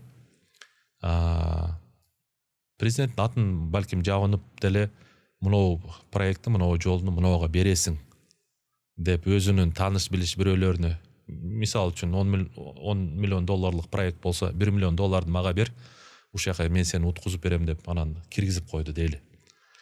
Анан ошондой ал 10 миллион берген 10 миллиондун 10%-ын берген анан ошого жараша сапатын кичине төмөндөтөт да. Анан ал жасап эртең анан чыгып ызылдаса, анан ошол эле кылган адам сиздин бирөө чыгып айтса, мынау сиздин саясатыңызга каршы чыгып атат деп. Чын-чынына келгенде балким ал өзүнүн баягы туура эмес ишини жабыш үчүн неме кылды. Уруксат десеңиз мен тигилерге айтып каматып койбоймунбу, кичине бир неме кылып в чувство келтирип койбоймунбу деп айтып ошондой болуп атышы мүмкүн да. Мен ойлойт элем ошо ар бир ошондой болгон учурларда тескерисинче президент мынау эмне болуп атат? Эмнеге мындай сөз болуп атат деп. Мисалы үчүн эле да мына азыр эми канча жыл бир 3-4-5 жыл өткөндөн кийин КПК боюнча азыр мына тиги депутатты камап отурабыз, 4 миллиард акча жеп алыптыр ошол жерден. Аны ошол 3-4 жыл мурда эле тиги Болот Темиров айтып чыкпады беле. Бир эле поставкадан 37 миллион иштеп калды. Мына жеке компания бул мынандай кызматкердин эң бийик кызматта турган адамдын туугандары иштеп алды десе биз аны куун тыктадык да. Ошондой эле текшерип койсок болмок экен да, ал чыкмак экен. Мен айтайын дегеним, ушундай нерселерди тескерисинче колдонуш керек го дейм да. Себеби жаап отуруп, ал бир күн мындай жарылышы мүмкүн да. Андан көрө тескери ошол болуп аткан туура эмес нерселерге сразу текшерип, эгерде туура эмес айтып аткан болсо, аны татыктуу бир мындай информацияны жеткириш керек, айтыш керек. Мынандай сен адашып атасың, бул мындай болду депчи. Анан баардыгын эле чыгып айтканды сен айтпа. Эми адам айтат да, баягы көйгөйүн айтыш керек да бирөөгө, туурабы? Бугуну чыгарыш керек да. Улук мырза, сиз мамлекеттик башкарууну, мамлекеттик ушу башкаруу тутумундагы бир айрым бир алешемдиктерди мындай сын айтып атасыз да ага. Ушундай болбосо жакшы болот эле деген ниеттечи. Бирок сиз өзүңүз дагы ушу мамлекеттик структурада иштегенсиз. Эмгек жана социалдык өнүктүрүү министри болуп иштегенсиз. Ал министрликте сиз ошол бюджеттен бөлүнгөн жанагы аялуу катмарга, пенсионерлерге, жанагы майыптарга, өзүнчө бир катмарларга мындай даяр пособияны берип коюу стандартынан тышкары өзүңүз конкреттүү түрдө эмне пайда келтирдиңиз ошол министр болуп? Деги эле эмне үчүн министр болдуңуз эле? Эмне максат менен министр болдуңуз эле? Канчалык деңгээлде өзүңүздүн максаттарыңызды ишке ашырдыңыз министр болгондо? Чын айтканда эми мен социалдык өнүктүрүү министрлигинде буга чейин эч иштебесем, бирок 17-жылы мен президенттик шайлоого катышып калдым. Андан кийин бир жыл өтүп өтпөй Сооронбай Шарипович чакырып өзү сунуш кылып калды. Ушул жака келип, сендей жигиттер үйдө отурганы туура эмес. Кел дагы бир жагына тартып жардам бербейсиңби? Ушул министрлик бошоп атат азыр. Мага жардам бер деп эле айткан, эми сөздүн ачыгы. Анан мындай сураныч иретинде айтты ал кишичи, жардам бер деп. Анан макул деп, ал мен сага ишенем, сен бул тармакта иштебегенсиң, бирок сенин тажрыйбаң ал жерди тартып кеткенге мындай толугу менен жетиштүү. Макул болсоң ушул жака барып иштеп бер деди. Макул деп мен ал кишинин немесин алдым. Анан келип мындай түнү күнү дебей ошол жакта эмне болуп атат карап көрүп, ар бир ошол жердеги специалисттер менен сүйлөшүп, эл менен дагы улам мындай жолугуп, алардын көйгөйүн көрүп, эмне болуп атат, кандай болуп атат деп анан толугу менен неме кылып, мындай проблеманы түшүндүм десем болот да. Анан ошондон улам анан дагы ал жакта эмне мындай немелер бар, мындай туура эмес болуп аткан иштер, аны дагы неме кылып чыктык. Эсиңизде барбы жок, бул жогорку кеңеште да талкуу болгон.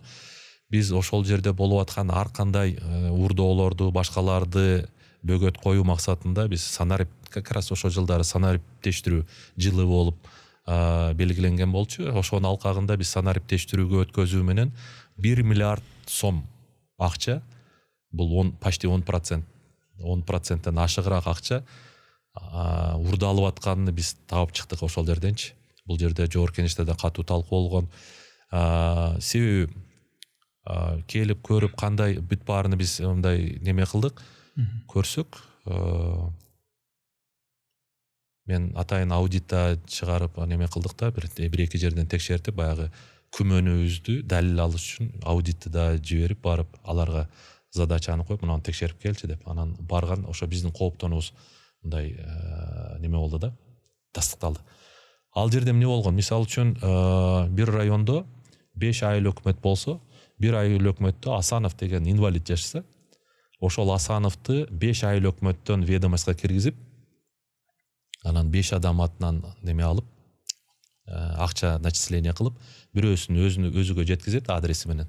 Калган 4-өөнүкүнү почта менен биздин кызматкерлер ортодо бөлүп алып жүргөн фактылар болду да. Анан ошого ошогон да башка толтура ушундай көйгөйлөрдөн улам биз баягы санариптештирүүгө толугу менен өткөзүп, анан 1 миллиард сом акчаны эконом кылганга жетиштик. Ошо 1 миллиард эконом кылган акчабыздын эсебинен биз 100 000 балага, жакыр үй бүлөлөрдүн балдарына кошумча пособие чыгарып бергенге жетиштик да. Биз келгенде 240 000 болгон болсо, биз 350 000ге чейин балага ошо баягы экономия кылган, урдалган акчаны биз жакыр үй бүлөлөрдүн балдарына жеткирдик. Андан сырткары баягы тиги путевкаларды 4 эсе көбөйттүк. Баягы биз инвалидтерге 5 жылда бир жолу берилүүчү путевкаларды саныны 4 эсе көбөйттүк. 4 эсе, 5 эсе, 4,5 эсе. Берилүүчү коляскалардын саныны 4 эсе көбөйттүк. Ошо баягы өзүбүздүн эконом кылган жерибизден да.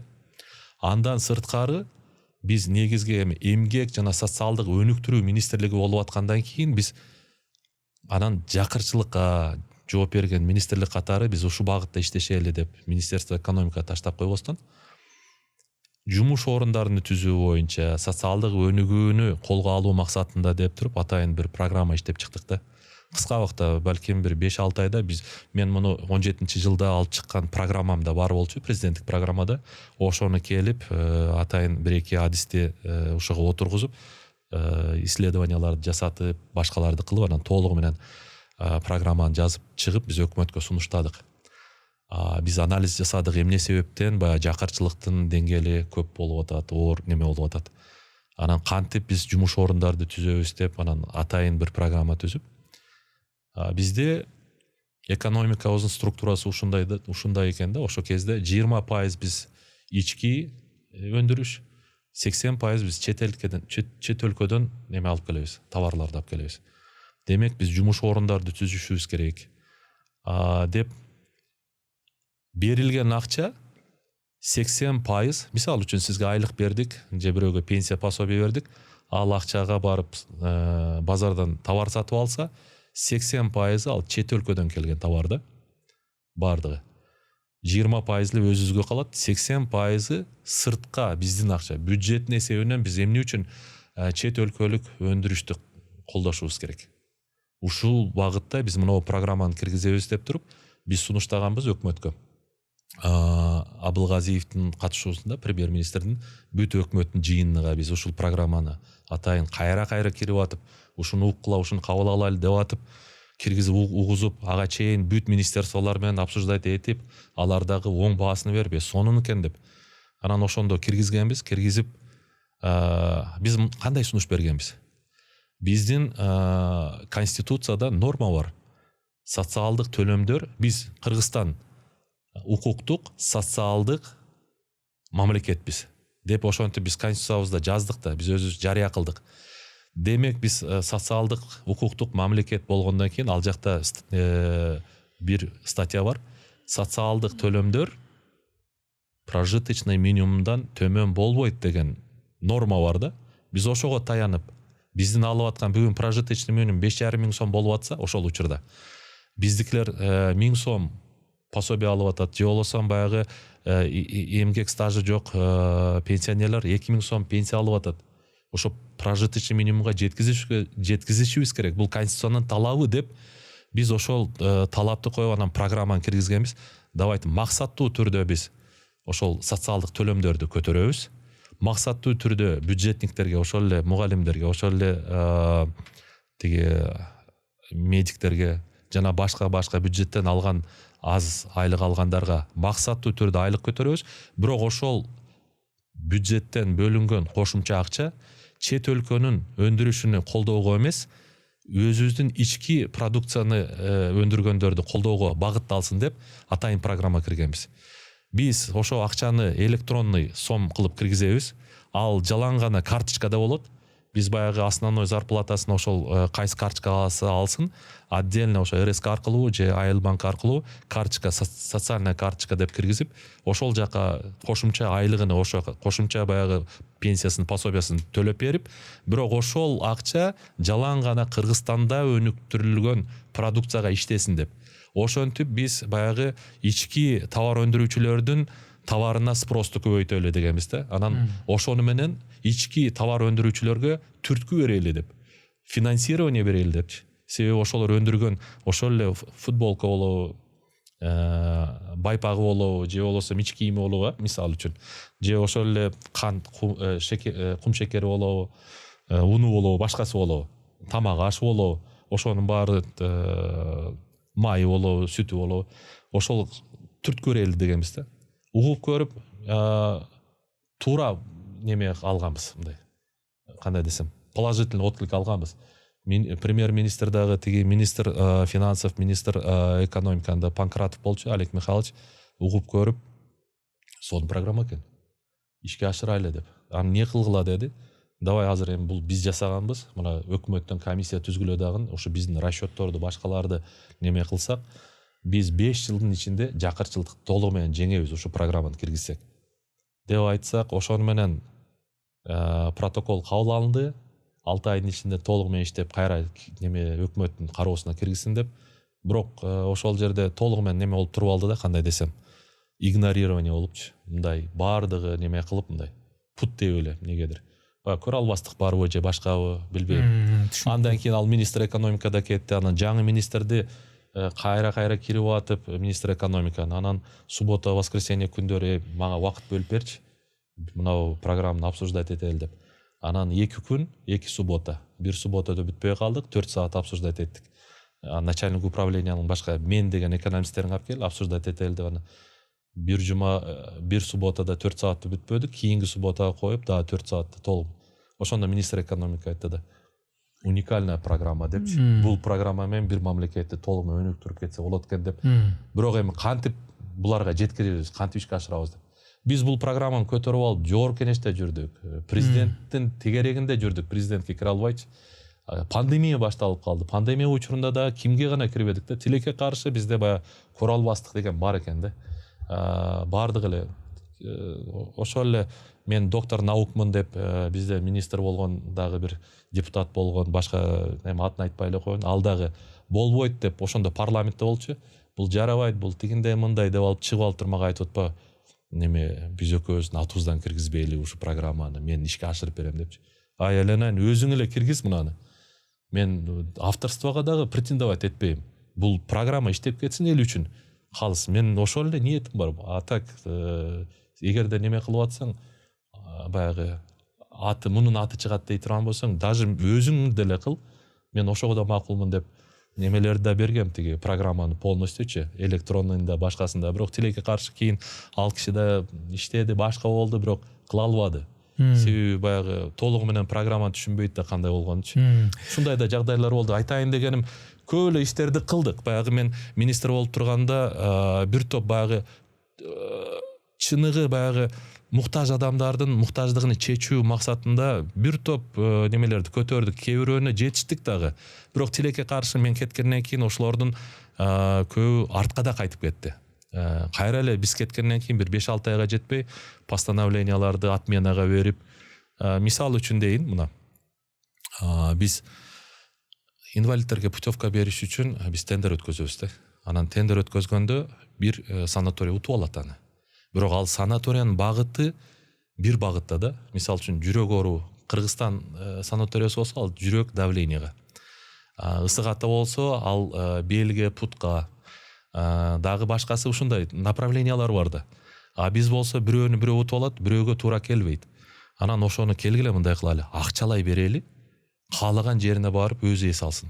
Себеби мен муну немеден Воронцовкадан көрүп калдым да. Воронцовкадан көрдүк 17 000 сомдон алар биздин тендерди эң арзан деп 17 000 сомдон утуп алышты. Анан ошол жактан биздин бизден путевка алгандар эс алганды барганда мен атайын комиссия жибердим. Балдарды барып көрүп келгилечи. Биздин немелерге кандай мамиле болуп атыптыр деп. Барып көрүп келип анан балдар айтышты 17 200 сомдон люксовый немелери коммерческий ошончо экен. Биздикилер болсо баягындай люксовый палатада эмес, 2 орундук. Баягы ооруканадагыдай 6 адамдык, 8 адамдыкта жашашат экен деп. Анан кийин мен жетекчисин да чакырып айткам демегечи санаторий. Силер эмне кылып атасыңар? Биз почти люкстун немесин төлөп берип атабыз, силер кылган мамилеңер мындай болуп атат. Тамак ашындагы берке люксовый палаталар кафеден жейт экен, беркелер болсо общий столовойдон жейт. Анан ошону айтып мындай болбойт. Андан көрө акчасын берели. Ал өз акчасы менен келсе люксовый палатада жакшы мындай неме алат экен. Массаж кылганда дагы ал толугу менен мындай денесине жазса, биздин путевка менен бар, силер бекер келдиңер деп туруп, мисалы үчүн шейна воротниковый зонаны эле жасап коет да. Ошондон айтып, анан мен сунуш киргизип, давай неме кылайлы, акчалай берели. Себеби анын арасында бара албай тургандар бар. Алардын путевкасы жөн эле күйүп кетет. Ошолорду берели, жок дегенде санаторияга бара албаса, дармегине же башкасына неме колдонсун деген. Иши кылса ошого неме сунуштарды берип аттык. Чын айтайын, кыйын болуп атты. Өкмөттө эмнегедир ушундай бир атайын өтпөсүн, мунун баягы немеси иши оңунан жылып кетпесин деген адамдар да көп болду да.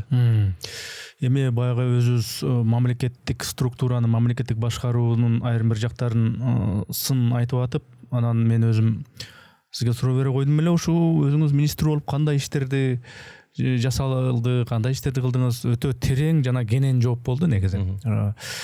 Эми ички саясаттагы, ички экономикалык саясаттагы маселелер тууралуу дагы бир неке суроолорум бар. Мына көп экономикалык долбоорлор ишке киргизилип атат бүгүнкү күндө. Аларга акча керек эми долбоорлорго. Ал акча каяктан?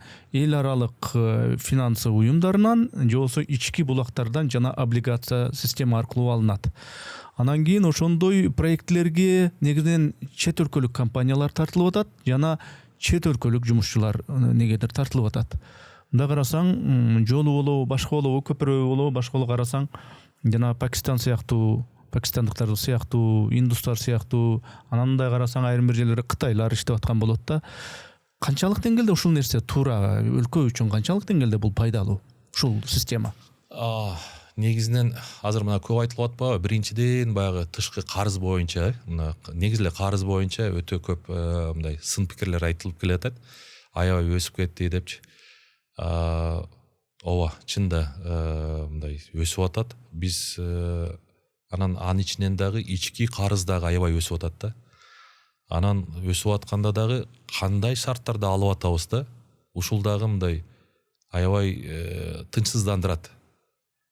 Себеби мына ушул жерден кичине тактоочу суроо. Сиз демек ойлойт экенсиз да, тышкы карызыбыз дагы ички карызыбыз дагы өскөндөн өсүп атат. Ооба, мен азыр айтайын дегеним, мисалы үчүн тышкы карызды мурда мисалы үчүн 0,75% менен алынчы да, 1% менен, 2% менен, Эксим банктыкы 2% менен алынган. Мен билгенден эң кымбаты 2% менен алынган. Бирок мына биз азыр акыркы жылда Евробонд деп $700 миллион Евробонд алдык да. Бул баягы ар кандай жеке компаниялардан же болсо ушу чет өлкөлүк ар кандай финансылык институттардан алдык. Анын пайызы почти 8%. Бул эми мисалы үчүн мен бюджетке 8% менен алып иштеткен канчалык максаттуу деп айтам да. Себеби все-таки бюджет бул бизнес предприятие эмес да, бул азыр бир өндүрүш чыгарып, ошону сатып, анан пайдасын көрө тургандай, анан тиги процентин төлөп коюп, анан мынча пайда табам дегендей. Бирок мынау проектлерге да жасалып атканда канчалык ушул башка чет өлкөдөн келген компанияларга бюджеттин эсебинен, тем более тышкы карыздын эсебинен чет өлкөлүк компанияларды иштеткенибиз дагы канчалык максаттуу да. Ушул да мени мындай тынчсыздандырат да. Андан көрө биз ошо мүмкүнчүлүк түзүп, жаңы мен айтып кетпедимби, биз программабыз түзгөнбүз, ошо баягы жергиликтүү өндүрүштү кантип колдоо боюнча депчи. Ошол бюджеттен ошол учурда биз болгону башында канча 4 миллиард сом эле акча сураганбыз. 4 миллиард акча сом берсеңер, биз ошондон улам баягы иштетип отуруп 5 жылда биз жакырчылыктан Кыргызстанды чыгарабыз деп ошентип айтып келгенбиз. Ошо бир 4-5 миллиард сом акча табылган эмес да, мындай айткандачы. А бүгүнкү күндө мына миллиарддаган доллар акча чет өлкөлүктөргө дагы берилип атат да, мындай чет өлкөлүк компаниялар. Да, бүгүн айтышы мүмкүн, биз тендер кылсак чет өлкөлүк компаниялар арзан баада берип утуп кетип атат деши мүмкүн, бирок биз дагы мамлекет катары ойлонушубуз керек да. Мамлекеттик бюджеттин эсебинен чет өлкөлүк ишканаларды колдогонубуз канчалык. Ооба бизге проектлер керек, ушул проектлер. Бирок балким ошону кичине кое туруп, өзүбүздүн баягы ички өндүрүүчүлөргө, местный производствого, биздин компанияларга мүмкүнчүлүк берип, ошону алып кеткенге шарт түзсөк, жакшыраак беле деген ойдомун да. Анан дагы бул жерде айтайын дегеним, мына ички карыздын дагы немеси өсүп келе жатат. Мен ошол парламентте отурганда да көп маселе көтөрчүмүн. Бул бюджет силерге коммерческий бир ишкана эмес, бул мамлекет. Силер азыр ошол кезде 10-11%ке чейин алчы, жылына 11%ке карыз алып, анан зарплата берчүбүз же башка кылчубуз да. Бул туура эмес, такыр. Деп көп айтчубуз. Азыр бүгүн эми мына 15%тен алып атабыз да, ички немелерденчи. Ошол эле азыр бир коммерческий банк ошо бюджеттин государственный казначейский векселя же государственный казначейский обязательстволарды 15% менен алып неме кылса, бул кээ бир билбейм эми канчалык бул максаттуу. Анан албетте мунун баардыгы керек деңизчи, ошол курулуштар, башкалар, бирок ошону мүмкүн болушунча өзүбүздүн ишканалар, ошо өзүбүздүн жергиликтүү адамдарды жумушка тартып, жумуш орундарды түзө турган, жергиликтүү бюджетке налогторду төгө турган, социалдык төлөмдөрдү төлөй турган жагдайды түзсөк, ушул жакшы болмок биздин экономикабызга, жалпы элдин мындай жашоо деңгээлин көтөрүлгөнгө мүмкүнчүлүк болмок да. Ошо курулуп аткан жолдорго, ошол курулуп аткан көпүрлөргө, курулуп аткан ушул объектилерге, иштеп аткан жанагы пакистандыктар, индус жумушчулардын ордуна, Кытай жумушчулардын ордуна четте жүргөн, эмгектенип жүргөн мигранттарды, кыргыз мигранттарды кайра чакырып, келгиле ушулардын ордуна иштегилечи десе, алар алып аткандагы да айлыкка иштебейт го дейм. Жок, анысы да туура, бирок мамлекет ушундай жагдай түзүш керек, ошолордун келип, балким көбүрөөк айлык болсо да, көбүрөөк ошол проектлер мындай көбүрөөк стоимости мындай көбүрөөк болсо дагы, бирок жергиликтүү ишканаларды өстүрүүгө жана жергиликтүү калкты иш менен капсыз кылганга багытталыш керек да, мамлекеттик саясатчы. Тигилер келип жасап, балким арзаныраак жасап аткандар. Бирок бизде ошончо элибиз азыр Россияда жүрүп атат, Европада жүрүп атышат, Америкада жүрүп атышат. Бирок ошол эле учурда, мисалы менин эсимде, биздин учурда бир 6000-7000 сырттан келген жумушчуларга квота бар болчу. Аны өкмөт өтө зарыл болсо дагы өзүнүн чечими менен бир 10.000ге чейин жеткенин билем, бирок 10.000ден ашкан эмес. Бүгүнкү күндө биз 100.000 деген неме квота берип атпайбызбы? Менин оюмча бул ушул саясатта туура эмес. Анан ошондон улам баягы келгендерден булар көбөйүп кетти, алар көбөйүп кетти деп элдин тынчсыздануу дагы пайда болуп атат да, ошондон уламчы. Биз ошону балким мындай резко бүт жерде мындай курулуштарды кылбасак дагы, баягы алыбай алына жараша дегендей мындай кичине неме болуш керек, курулуштар болуш керек. Мен токтосун дегенден алысмын. Бирок ошону өзүздүклөр. Бизде кичине саясат туура эмес болуп калды. Мына кустуризация башка деп туруп өзүбүздүн көп бизнес немелерди бутка чаптык, бутка тептик дагы. анан ошол учурда эле булар кыла албайт деп турган башка. Мен оюмча ушул жерде кичине мындай перекос кетип калды да. Ошону башкачараак кылсак туура болмок дейм. Түшүнүктүү. Деги эле мына курулуштар боюнча пикириңиз кандай? Мындай мен мисалы үчүн жогорку зонага, могу микрорайондор жака мындай бир ай чыкпай калсам, барып калсам эле көп курулуштар пайда болуп атат. Курулуш аябай катуу жүрүп атат да. Анан бул жагы балким жакшыдыр, балким билбейм кандай. Эми баягы мен сурайын дегеним ошо курулуштардын сапаты жөнүндө, стандарты жөнүндө, элге түзүлгөн шарттар, инфраструктура жөнүндө, курулуш логикасы, курулуш саясаты жөнүндө Кыргызстандагы пикириңиз. Эми мындай да. Курулуш болуп атканы аябай жакшы, сүйүндүрөт. Бирок ошолор канчалык архитектуралык жана курулуш талаптарына жооп берет деген неме да. Бул жерде бир эле сапатын эмес, башка негизи ошо курулуп аткандагы стандарттар канчалык колдонулуп атат, мен үчүн мени тынчсыздандырат да. Например, ошол эле түштүк магистраль, ошол эле мына 47-чи колониянын ордуна куруп аткан үйлөр, азыр ипподром ордуна үйлөр курулуп атат. Мисалы үчүн Америкада 100 квартиралык үй сала турган болсоң, 200 машинеге парковочный место болуш керек. 40 место тиги гостевой парковочный место болуш керек. А бизде азыр 200 квартирага 20 дагы парковочный место жок болуп атат да. Алар бир жерге коюш керек. Биз эми элибизди ойлосок толук ойлошубуз керек да. Мунун жашоосу кандай болот, анан мындай ыңгайлуулук, эс алганы кандай болот. Ал келип эле жатып туруп эле анан кайра чыгып кетпейт да. Ал бала чакасы менен ошол жерде чыгып кичине сейилде басыш керек. Бала чакасы бир жерде ойнош керек. Анын бала чакасы мектепке барыш керек, детсадка барыш керек. Ошол жерде баягы жашоого керектелүүчү тейлөө бир кызматтары болуш керек дегендей, туурабы? Кандайдыр бир спорт аянтчалар болуш керек дегендей да. Анын мисалы үчүн мен мына 47-чи колониянын немесин барып көрдүм. Анын бири да сакталган эмес да. Анан ошол жагдайда тиги министрдин дагы айтып койгону, сен баштап үйүң төлөп алчы, машинаны каяк коем деген өтө эле орой болду. Анан бүгүнкү күндө ушундай кадрлардын иштеп атканы канчалык туура дейм да. Эми ошол эле мына Южный магистралдын үстүндөгүлөрдү карасаңыз, азыр балким бир 20-30% эле жашап атышат да. Эртең калган 70-80% ал жерге көчүп бара турган болсо, ал унааларын каяка коет, алар кайсы жол менен кандай чыгат, билбейм. Бул анан чын айтканда, анан эми бул жерде дагы бир нерсе да, канчалык ошол жерлерде компетенттүү адамдар отурат дегенге дагы бир суроо да.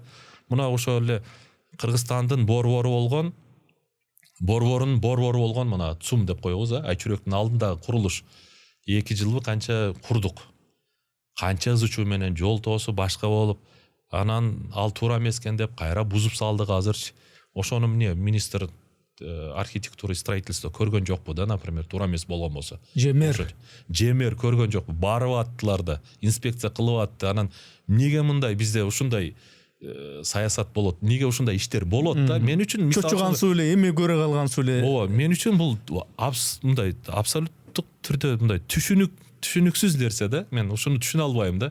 Анан дагы бир мени аябай мындай кандай десем, өкүнткөн же болбосом тынчсыздандырган маселе, азыр көп мамлекеттик ишканалар, центрдеги мамлекеттик мекемелердин жерлерин алып, ошол жерлерди жеке компанияларга, бизнес-центр же үй салганга берип койгонубуз дагы мен мындай тынчсыздандырат да. Ошону кайсы компаниянын кызыкчылыгында жасалып атат да. Ошол мамлекеттик ишканаларды жеке курулуш компанияларга берип, ушуларды бузуп туруп, ордуна бир жаңы бир модерн, чоң, бийик кабаттуу үй сал, эски типтеги жана эски имараттар эми бузулуш керек да, шаарыбыз көркөм, мындай кооз болуш керек да деген балким логика жаткандыр. Жок, бул жерде мындай да, тилекке каршы азыр билбейм кандай экен.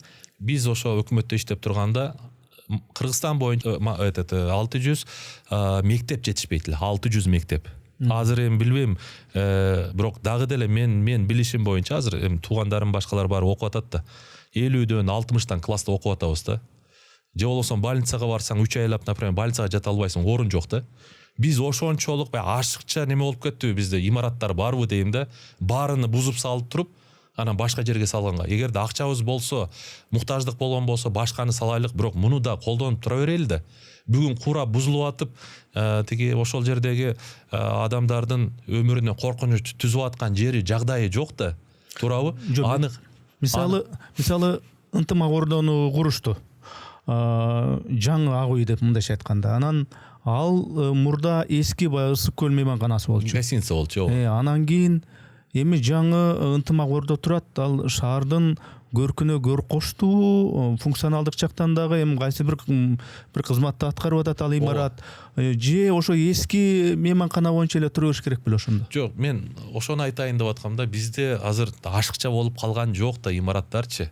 Мен билгенден ошол эле салык кызматында иштеп атканда, салык кызматы азыр деле кээ бир райондордо, башка жерлерде, ошол эле мен Баткен районун эле алайынчы. Баткен районунун немеси, акимчилиги жеке ишканада, жеке адамдын немесинде, имаратында, арендада отурчу да. И мындай жагдай көп дегеним да, эмнени айтмакчымын, больница жетишпейт, башка. Ошол эле Ысык көл гостиницасын мисалы үчүн бузуп салбастан ошончо турган, ал мен ойлойм, ошол такыр эле жараксыз болуп ичиге бирөө кирсе, басып, бузулуп, өмүрүнө коркунуч келе турган здание эмес эле да.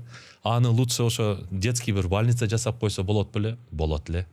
Ошол эле ынтымак ордону жолдун бул бетине эле салып койсо деле болот эле. Мисал үчүн дейм да, эми эмне үчүн биз ошо бар нерсени бузуп атабыз? Мен ошого түшүнө албай атам да. Азыр мына жерден тиги военный судбу, военный прокуратура ошонун зданиясын бузуп салып, азыр жеке компаниялар үй куруп атат. Свердловский прокуратура, андайлар көп экен да. Мен азыр мындай байкап, сураштырып, неме кылып көрсөм, андайлар көп экен. Мен ойлоп атам да, ошол эле мына азыр тиги автовокзал боюнча канча зылдадык, чырылдадык элдер. Мен айтайын деген, мамлекеттик имараттар ашыкча эмес да. Алардын колдоно берип, дагы башкасын сала берсек да болот эле деген да. Анан аларды өзүнүн баягы аткарчу жанагы милдети дагы кыйлады, дагы бир 20-30 жыл тура берсе деле болмок. Тура берет. 50 жылда тура турган эле имараттар. Андан көрө ошону бузуп, анан кайра жаңы салгандан көрө ошо жаңы салганын башка жерге сала бербей деп атасыз да. Эми көркүнү келтирем деп айта турган болсо, мына өзүңүз деле Европада башка жакта жүрөсүз да, центрлеринде 2 этаж эле үйлөр, ошо 2, 3, 4 кылымдык үйлөр жөн эле турат, ошо боюнча элечи. Вашингтондо мисалы үчүн Бишкектегидей эле көп бийик кабаттуулар жок. Айрыкча мен Европаны айткым келет. Европада көп эле темелерде, ошо мен деген мамлекеттердин центринде мондой сити немелер жок да. Ал жерде ошо 2 кабат, 3 кабат эле үйлөр ошо боюнча эле турат. Андан эми ал баягы кандай өнүгүүдөн артта калган жери жок да. Наоборот, тескерисинче ошол тарихий имарат деп алар баалап неме кылып атпайбы? Ошондуктан мен ойлойт элем, бул эми азыркы бийликтерге сунуш катары да. Ошо азыр мынау тиги Московский Лагвиненкадагы больница боюнча дагы мен өткөндө учкай кулагым илинип калды да. Ошол жакты да толугу менен бузабыз, анан башка жака жылдырабыз депчи. Бузгандан көрө ошону ошол боюнча коюп жаңысыл эле салайлы да. Анан эгерде ошончолук эле эгерде акчабыз болуп кетип атса, ошол жерге кайра эле ушул багытта, саламаттык сактоо багытында кайра куруп кыла берсек болот деген ойду айткым келип атат да. Мына музыкальный училищени бузуп салып азыр неме кырып атат экен. Чынын айтканда мен жүрөгүм ооруда. Көп ушундай нерселер мына. Анан чынын айтканда, анан бийликке мен бир нерсени неме сунуштамакчымын да. Мына ачык айкындуулукту сактаса сон болот эле. Ошол эле кылып аткан нерселерни эмне себептен жасап атат да? Эгерде чындап мамлекеттин кызыкчылыгында, элдин кызыкчылыгында болуп аткан болсо, ачык айкын, мына компанияга бердик, соткасына мисалы үчүн $1 миллион төлөдү деп айта турган болсо, анда сөз жок да. Бирок хотя ошондо дагы эле эми даяр нерсени бузуунун кереги жок деген ойдомун да. Башка жака. Бир чети туура, бир чети дагы мындай ойлор дагы бар. Мен ал же бул ой туура же туура эмес деп айтканым жок. Болгон ойлор бар. Эми Бишкекке келсең, баягы эски бир советтик бир типтеги бир шаарга, бир 90-чы жылдарга, 80-чы жылдарга баргандагыдай бир ушундай бир таасир калат деп кээ бирки туристтер айтышат. Эми анча-мынча ошондой имараттарыбыз эми көп эмес, жалпы эмес, мындай эскилиги жеткен, мындай баягы хрущевкаларды, баягы коробка сыяктуу үйлөрдү бузуп, анын ордуна бир жакшы бир имараттар турса, мындай болбойбу деген ойлор бар. Мисалы үчүн да, андай кыла турган болсо, ооба, Хрущевка башка неме үйлөр турат. Ошол жерди толугу менен эгерде жеке компаниялар өзүнүн каражатынан сатып алып, мисалы үчүн да ошол үйдүн ээлерине башка жерден жакшы үйлөр сатып алгыдай акчасын берип чыгарып курса жок эмес. Бирок биз азыр точечный болуп атпайбы? Бир 20 соток 30 соток жерге бир имаратты тургузганда мындай андан Кыргыз тиги Бишкектин көркү деле чыгып кетпейт го деген ойдомун да. Эми дагы бир ушундай суроону бербесем болбойт Улукбек Кочкоровго. Могу Кытай темасы азыр курч да, биздин ушул өлкөдө курч ушундай талкууланып атат. Жерди 50 жылга ижарага бериш керек, бербеш керек деген сыяктуу ызычуу суроолор, талкуулар көп. Деги эле Кыргызстандын ушу Кытай менен болгон мамилеси кандай болуш керек сиздерчи? Эми негизинен бул жеке менин өзүмдүн позициям. Мен муну бирөөгө таңуулагым келбейт. Мен ойлойм, ушундай чоң державалардан биз мындай сый урматта болгонубуз эле жакшы деп ойлойм да. Себеби бул экономикалык экспансия, бул жерди басып алгандан дагы оорураак маселе да. Бир эле мисалды келтирели. Ушу президентке тегерегинде мындай эме айткандар да бар деп мен кулагым түшүп калды. Кыргызстанга баягындай деловой активный населениедан 1,5 миллион, например, неме алып келсек, Кытайда акчалуулар көп да. 1,5 миллион Кытай алып келсек, Кыргызстан өнүгүп өсүп кетет деген немеси, ВВПсы 3 барабар өсөт деген сунуштарды айткандагы мындай сунуштар бар экен деп кулагым түшүп калды да. Анан элестетели, ошо бизге ошо бир мамлекеттен 1,5 миллион мисалы үчүн акчалуу адамдар келсин, гостиница курсун, бизнес-центрлерди курсун, ар кандай немелерди, имараттарды курсун дейли, ишканаларды ачсын дейли. Анан ошонун колунда биздикилер иштесин деп коелу. Анан эртең кандай болуп калат? Биздин мамлекетте айрыкча азыр баягы озук ишик болсо дагы байдын баласы сүйлөсүн деген заманда да, мисалы үчүн, эртең ошолордун сөзү өтүмдүү болуп, басымдуу болуп калбайбы деген да. Себеби алар баардык акча менен. Ошол эле парламентке, мына бүгүнкү күндө акчаң болсо, парламентке келе турган жагдай түзүлүп турганда финансировать этип, алып келип өзүнүн адамдарын, өздөрү барбаса дагы өзүгө тиешелүү адамдарын алып келип, мынандай кыласың деп турган болсо, жагдай кандай болот дегеним да. Анан мен оюмча мындай этият мамиле жасаш керек. Албетте азыр мына мен байкап атам, мына бийликтин акыркы күндөрү ушу элде болуп аткан тынчсыздануусуна реакция бар. Себеби алар чукул баягы ар кандай рейдтерди уюштуруп, депортация кылгандарын депортация кылып, Жанар мырза ошто баардык жарнактарды жулуп жүрөт. Реакция болуп атат. Бирок мен ойлойт элем, ушу Кытай менен биз мындай өтө этият мамиле жасашыбыз керек. Бул биздин баягы мындай кичинекей кошуна мамлекет эмес, бул чоң держава. Буга эртең мындай бирдеме айтуу да кыйын болот да, уже сөз кайтара мындай кайша сөз айтуу да кыйын болот. Ошондуктан бир этиятрак, ыраттуураак саясат жүргүзүш керек бул багытта деген ойдомун. Чоң держава менен өтө этият мамиле жасаш керек деген оюңузду түшүндүм. Ошондо чоң держава менен болгондо Орусия менен дагы, Америка менен дагы мамилени этияттеш керек экен да? Баары менен. Себеби биз көрүп атпайсызбы азыр бүгүнкү күндөгү процесстерди көрүп атасыздар. Азыр чын-чынына келгенде мындай эл аралык укук, эл аралык мыйзам иштебей эле калды. Бүгүн күчтүн мыйзамы, акчанын мыйзамы иштеп атат. Ким күчтүү болсо, ошонуку туура болуп атат да бүгүн. Ошондуктан бизге окшогон кичине мамлекеттерге мындай многовекторный дейт го, многовекторный, в то же время мындай кичине этият саясат кылган оң. Өтө эле бирөө менен апак-чапак болуп, аларды полностью киргизип алгандагы өтө кооптуу болуп калышы мүмкүн да. Бирок ошол эле учурда жаныбызда турган ушул бүт баардык өлкөлөр ушул Кытайдын экономикасынан пайдаланалы деп аткан ушундай учурда ал экономикалык океанды биз пайдаланышыбыз керекпи? Экономикалык албетте колдонушубуз керек. Алардагы болгон технологияларды, аякта болгон инвестицияларды алып келип, бирок ошол эле мисал үчүн бүгүнкү күндө мен жаңа айтып кетпедимби, 100 000 жумушчу неме алып атабыз деп да. Ошол эле КАМАЗ айдаган неме жокпу бизде да? Кытайлар өткөндө көрдүңүздөр го, баягы 20 Кытай биригип бир кыргыз жигитти уруп коюп шагыл талашып эмне очередь талашып ушундай жагдайлар болуп атпайбы. Анан айтайын дегеним ушундай немелерди бир байкап карап анан өзүбүз кылышыбыз керек да. Аларга берип койбостон кээде коомго айта турган айтпай турган да маселелер бар да, ошо маселени этиаттасак дегендейби? Ооба. Улутка тиешелүү, кыргызга тиешелүү маселелер дегендей. Өзүбүз гана түшүнө турган. Себеби бул мамлекеттер эч жерде, например, күч менен же башка менен баскан эмес да. Бул только экономикалык экспансия.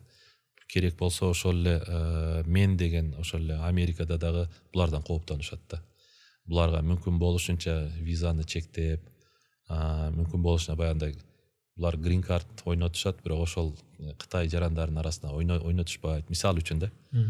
Ошого окшогон бир мындай этият немелери бар да. Алардын катарында биз тем более ушундай мамиле жасашыбыз керек. Кыргызстандын экономикасын, саясатын азын улак үзүп сүйлөштүк. Эми мындай руханий өңүттөгү бир суроо да. Кыргызстандагы ушу коомдук моралдык руханий акыбал, коомдук моралдык руханий потенциал кандай болуп атат деп ойлойсуз? Экономика, саясат койгула экен мындай руханий жагы. Ооба, тилекке каршы ушул багытта мындай мамлекет мындай чаржайт кое берди десем болот да. Айрыкча мына билим берүү багытында такыр эле биз мындай четтеп калгандайбыз да. Бирок биз негизи ошо билим берүү жагына, тарбия жагына көбүрөөк көңүл бурушубуз керек эле да. Мисалы үчүн мен ошол эле Америка менен салыштыра турган болсом, Америкадагы балдарга түзүлгөн шарт окуусу үчүн да аспан менен жердей да, бул жакка карагандачы. Бизге окшоп 50-дөн 60-тан окушпайт. Ашып барса 15, ашып барса 20-дан класста окушат. Ал жерде түзүлгөн шарттар бизде ошо билим берүүгө мүмкүн болушунча немелерди билим берүү жагын неме кылышыбыз керек. Биз мына билим берүү жагын колго алышыбыз керек. Саламаттык жагыны колго алыш керек, себеби бул элдин генофонду. Анан тарбия жагына. Тилекке каршы биз баягы баланы тарбиялоо бул ата-эненин милдети дегендей эле таштап койдук да. Эсиңизде болсо, мурда биз өзүбүз эле кичинекей болгондо веселый старт деп ар кандай ата-энесинин катышуусу менен мектепте ар кандай иш-чаралар, спорттук, маданий, башка неме иш-чаралар болчу эле да. Ушулардын баары да жокко чыгып кетти. Бүгүнкү күндө ата-эне менен баланын ортосундагы байланыштар да үзүлүп калып атат да. Биз сотканы карматап коебуз, ыйлабай ошо жоонуп отурса болду деп. Не болуп атат? Ал өзү менен өзү, ата-эне өзү менен өзү. Ушуну мисалы үчүн мен өзүмдүн эле мындай мисалымды айткым келет. Мен балдарым дагы мени менен убакыт өткөзгөн аларга өтө маанилүү. Киного барабыз десе да өзү эле кетип калып, ата жүрүң киного барып келеличи деп. Киного барганда дагы мындай улам жаныңда карап турат, сен кандай реакция берип атасың депчи. Өзү күлүп, анан сен неме кылып атасыңбы деп. Анан чыгып обсуждать этип, бул кино мындай экен, мына кандай болду деп. Элементарно да. Ошондуктан мен айтат элем, мамлекет бүгүнкү күндө мына ар бир үй бүлөнүн өзүнүн маселеси дебестен ушул багытта мамлекеттик мындай иш-чараларды, программаларды алып барып, үй бүлө институтуну бекемдөө боюнча, жаштарды тарбиялоо боюнча. Мисалы үчүн мен өткөндө орозо учурунда келдим, 1-2 жумадай жүрүп кеттим. Мечиттерибизге барсак эл толо. Жумада эл батпайт, например, мечиттер. Бирок ошол эле учурда жолдо жүрсөң, ар жерде эки-экиден болуп жол талашып, жакалашып тургандагы. Мен Оз Ачарга кетип баратам, бир немени жагдайды айтайын. Баратсам, анан 3 неме полоса толук. Бир бул полосадан тияка өтө албай атат. Карап турдум, бир 5-6 машина өттү, биринин аркасынан бири сайылып айдап атат, өткөзбөй атат. Анан мен мага келгенде аны өткөзүп коеюн деп токтотсом, эми аркадагылар ушунчалык сигнал басат, сен аны эмнеге коюп бердиң депчи. Ушунчалык бир башкача болуп калганбыз да. Кандай десек, мындай. Мечиттерибиздин ичи толо, бирок ошол эле учурда ыйман, адеп аклак ордудан эмес дейт да, мындай толук эмес дейт да. ушул багытта дагы бир суроо да. Айт намаз болот эски аянтта десе, эч бир лидер, эч бир партия үндөбөй эле, эч ким акча бербей эле ошо намаз окуш үчүн ошол эски аянт жыймат болот. Берки ала тоо аянтына дагы толуп кетет да. Бул эмненин көрсөткүчү? Бул Кыргызстанда расмий эмес идеология бул ислам дегендик бошондо. Эми ар кандай идеологияларды көрдүк, бирок ушул идеология экенди негизиненчи мындай карап көргөндө өзү жашоодун маңызы өзү ушул неме динде экенди. Ар бир баягы чыгарылган нерсенин инструкциясы болгондой эле ошол Куранда жазылган, ошол шариятта жазылган нерселер биздин жашоонун инструкциясы экенди. Анан ошону менен жашап атат. Мен ойлойм, мындан коркулап же чөчүлай турган нерсе жок да. Кудайга шүгүр, ошол эле союз тараганда канчасы ичип башка болуп жүрдү. Айылдарга барсаң бүт баары эле ичип, тойлордо бүт баары ичип неме кылчу. Азыр Кудайга шүгүр, азыр тойго барсаң деле ичпейт. Спортко катышып, башка кылып, андан көрө мечитке барып мындай жакшы жака бири-бирибизди үндөп жүргөнүбүз ошоңго дейм. Негизинен идеология десек да болот. Бирок ошол эле учурда мейли ошо ислам өңүтү менен алалы, же жана батыш идеологиясынын өңүтү менен алалы, же да башка өлкөлөрдү алалы, ошол башка улуттун, башка өлкөнүн маданиятын туурамыш этип, жакшы көрмүш этип атып, ошолордой болуп окшошкубуз келип атып, анан баягы кыргыз деген улуттугубузду, кыргыз деген наркыбызды, иденттүүлүгүбүздү жоготуп алабыз. Биз деген кыргыз болушубуз керек. Мейли намазың окуң, орозо карма, башка бол. Бирок биз кыргызбыз да, ошондон абайлайлы деген дагы бир коркунуч бар да. Буга кандай көз караш? Эми мисал үчүн да, динге келүү менен эле ошолордун арабтардын кийимини же пакистандардын кийимини кий деген ал жерде эч бир мындай талап шарт да жок да. Туурабы? Биз өзүбүздүн эле ошо кыргыздын кийимини кийип эле же башка күнүмдүк мына кийип аткан кийимибиз менен деле мусулман болгонубуз деле эмне үчүн болбосун дейм да. Эң негизгиси мына жүрөгүңдөгү, туурабы? Сырткы келбетиң, мен оюмча, ооба тиги эми мен мусулманмын деп туруп, бирок жарым жылаңач аялың кийинип алса, ал эми туура келбейт. Бирок ошол эле учурда тиги арабтардын кийимин эмес же пакистандардын кийимин эмес, мындай жакшынакай эле өзүнүн кийимин кийип неме кылса. Мен ойлойм, бу жерде эми элдердин мындай, кээ бир элдердин ошо мындай, кандай десем, ошого тартылып, баягындай өзүнүн немеси жоктугунан дейм да. Көрүп атпайбызбы, например, жакшына костюм, галстук тагып алып, дин жолунда жүргөндө эле толтура устаттарыбыз да бар да, туурабы?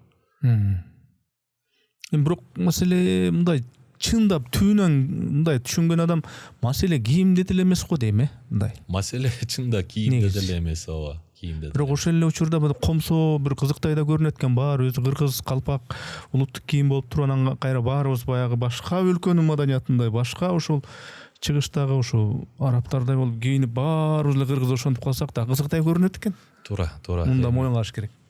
Бирок эми биз светтик өлкөдө жашап атабыз деп, ар кимдин өзүнүн эрки, ким кандай кийинет депчи.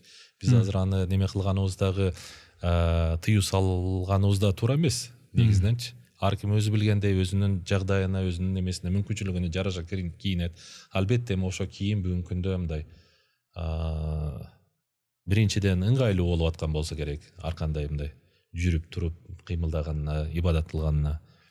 Экинчи жагынан акчалай жагынан дагы кичине неме болуп атат болуш керек дейм. Америкадан Кыргызстанга келдиңиз. Эмне максатта келдиңиз? Менин угушум боюнча мен баягы кызыңызды турмушка бердиңиз, негизи мында саясий максаттар барбы? Кандай максаттар менен келдиңиз? Саясий максаттар жок. Эми албетте биз кыргыз болгондон кийин кайыкта болбой эле Кыргызстан үчүн аябай мындай күйүп бышып турабыз десем болот. Ар бир болуп аткан жакшылыгына сүйүнүп, ар бир болуп аткан туура эместешине, ушул туура эмес болуп атат, ушундай болсо болмок деп мындай өзүбүздүн мындай кыжалаттануубуз болот албетте. Биз сыртта жүрсөк дагы ар бир болуп аткан нерсени азыр бүгүнкү күндө баардык нерсе ушу телефон ичинде, интернетте дегендей көрүп, билип, кабардар болуп, сиздердей эле, например, биякта жашап аткандарда эле мындай кыжалат болгондо кыжалат болуп, сүйүнгөндө сүйүнүп эле жүрөбүз. Анан эми жайкы каникул болду, балдарды алып келип, ошо чоң атасынын чоң энесинин алдында, таят ата энесинин алдында ошолордун да кичине тарбия насаат сөздөрүн угуп, кичине ошолор менен болсун, туугандашып кетели, бир туугандар менен деп, ошол максатта да эми колдон келишинче баягы аралаштырып, өзүбүздүн туугандарга аралаштырып, өзүбүздүн элибизге аралаштырып, өзүбүздүн салттарды башка билип, неме болсо чоңойсун деген максатта алып келип, ошондой кылып атабыз. Биринчиден, экинчиден анан эми баарыбир туулган жердин топурагы алтын дейт. Кыргызстан биз үчүн эми кандай сонун жерлер болбосун, бирок ошо өзүбүздүн жерде эс алган бул башкача. Ошол эле ысык көлүбүз болобу, ошол эле башка тоолорго барабызбы? Эс алдык, Кудайга шүгүр. 1,5 айдан бери жакшы туугандаштык дегендей. Кыз узатуу тойго оң жээк, сол жээк саясатчылардын көп эле келдиби, же мындай келбей чочуркап, огой барбай турайын деген нюанстар да болду? Жок, негизи мен Кудайга шүгүр бул тагдырыма ыраазымын. Бул тагдырда ар кандай болду, өйдө да болду, кылдый да болдук. Депутат болдум, андан 3 жыл бош жүрдүм, кайра министр болдум, андан мына 5-6 жылдан бери дагы бош жүрөм. Ага чейин дагы ар кандай кызматтардан көтөрүлүп, кайра түшүп, ушундай жүрүп, мен Кудайга шүгүр мындай мамилени ылгап, мындай үйрөнгөм, адамдарды мындай ким канчалык экенин билем. Албетте эми жок эмес, саясатчылар дагы болду, мындай чыныгы, мындай ичиден дос болгон, мамилебиз жакшы адамдар жок эмес, болду. Бирок негизинен биз ошо туугандар менен, жакын адамдар менен болдук. Анан ал жерде эч кандай саясаты жок, тууганча марике болду деп. Улукбек мырза, рахмат. Анда мен бир топ суроолор даярдадым эле, ошолордун баарын бердим. Ушуну берсемби, бербей эле койсомбу деп аткан суроолорду да бердим дегендей. Ишиңизге ийгилик, үй бүлөлүк тынчылык, каерде болбоңуз, каерде жашабаңыз, өзүңүз айтмакчы ушул Кыргызстан деп, мекеним деп, ата журтум деп жүрөгүңүз сого берсин. Жараткан туура жолдон, акыйкат жолдон сизди адаштырбасын, бар болуңуз. Рахмат, сизге дагы ийгилик каалайм. Мына көп эле подкасттарыңызды баарын деп айтпайм, бирок көпчүлүгүнү мүмкүнчүлүккө жараша көрүп жүрөбүз. Чынында жакшы мындай бүгүнкү күндүн каармандарын алып чыгып, жакшы маектер болуп атат. Ал үчүн сизге ыраазычылык билдирмекчимин.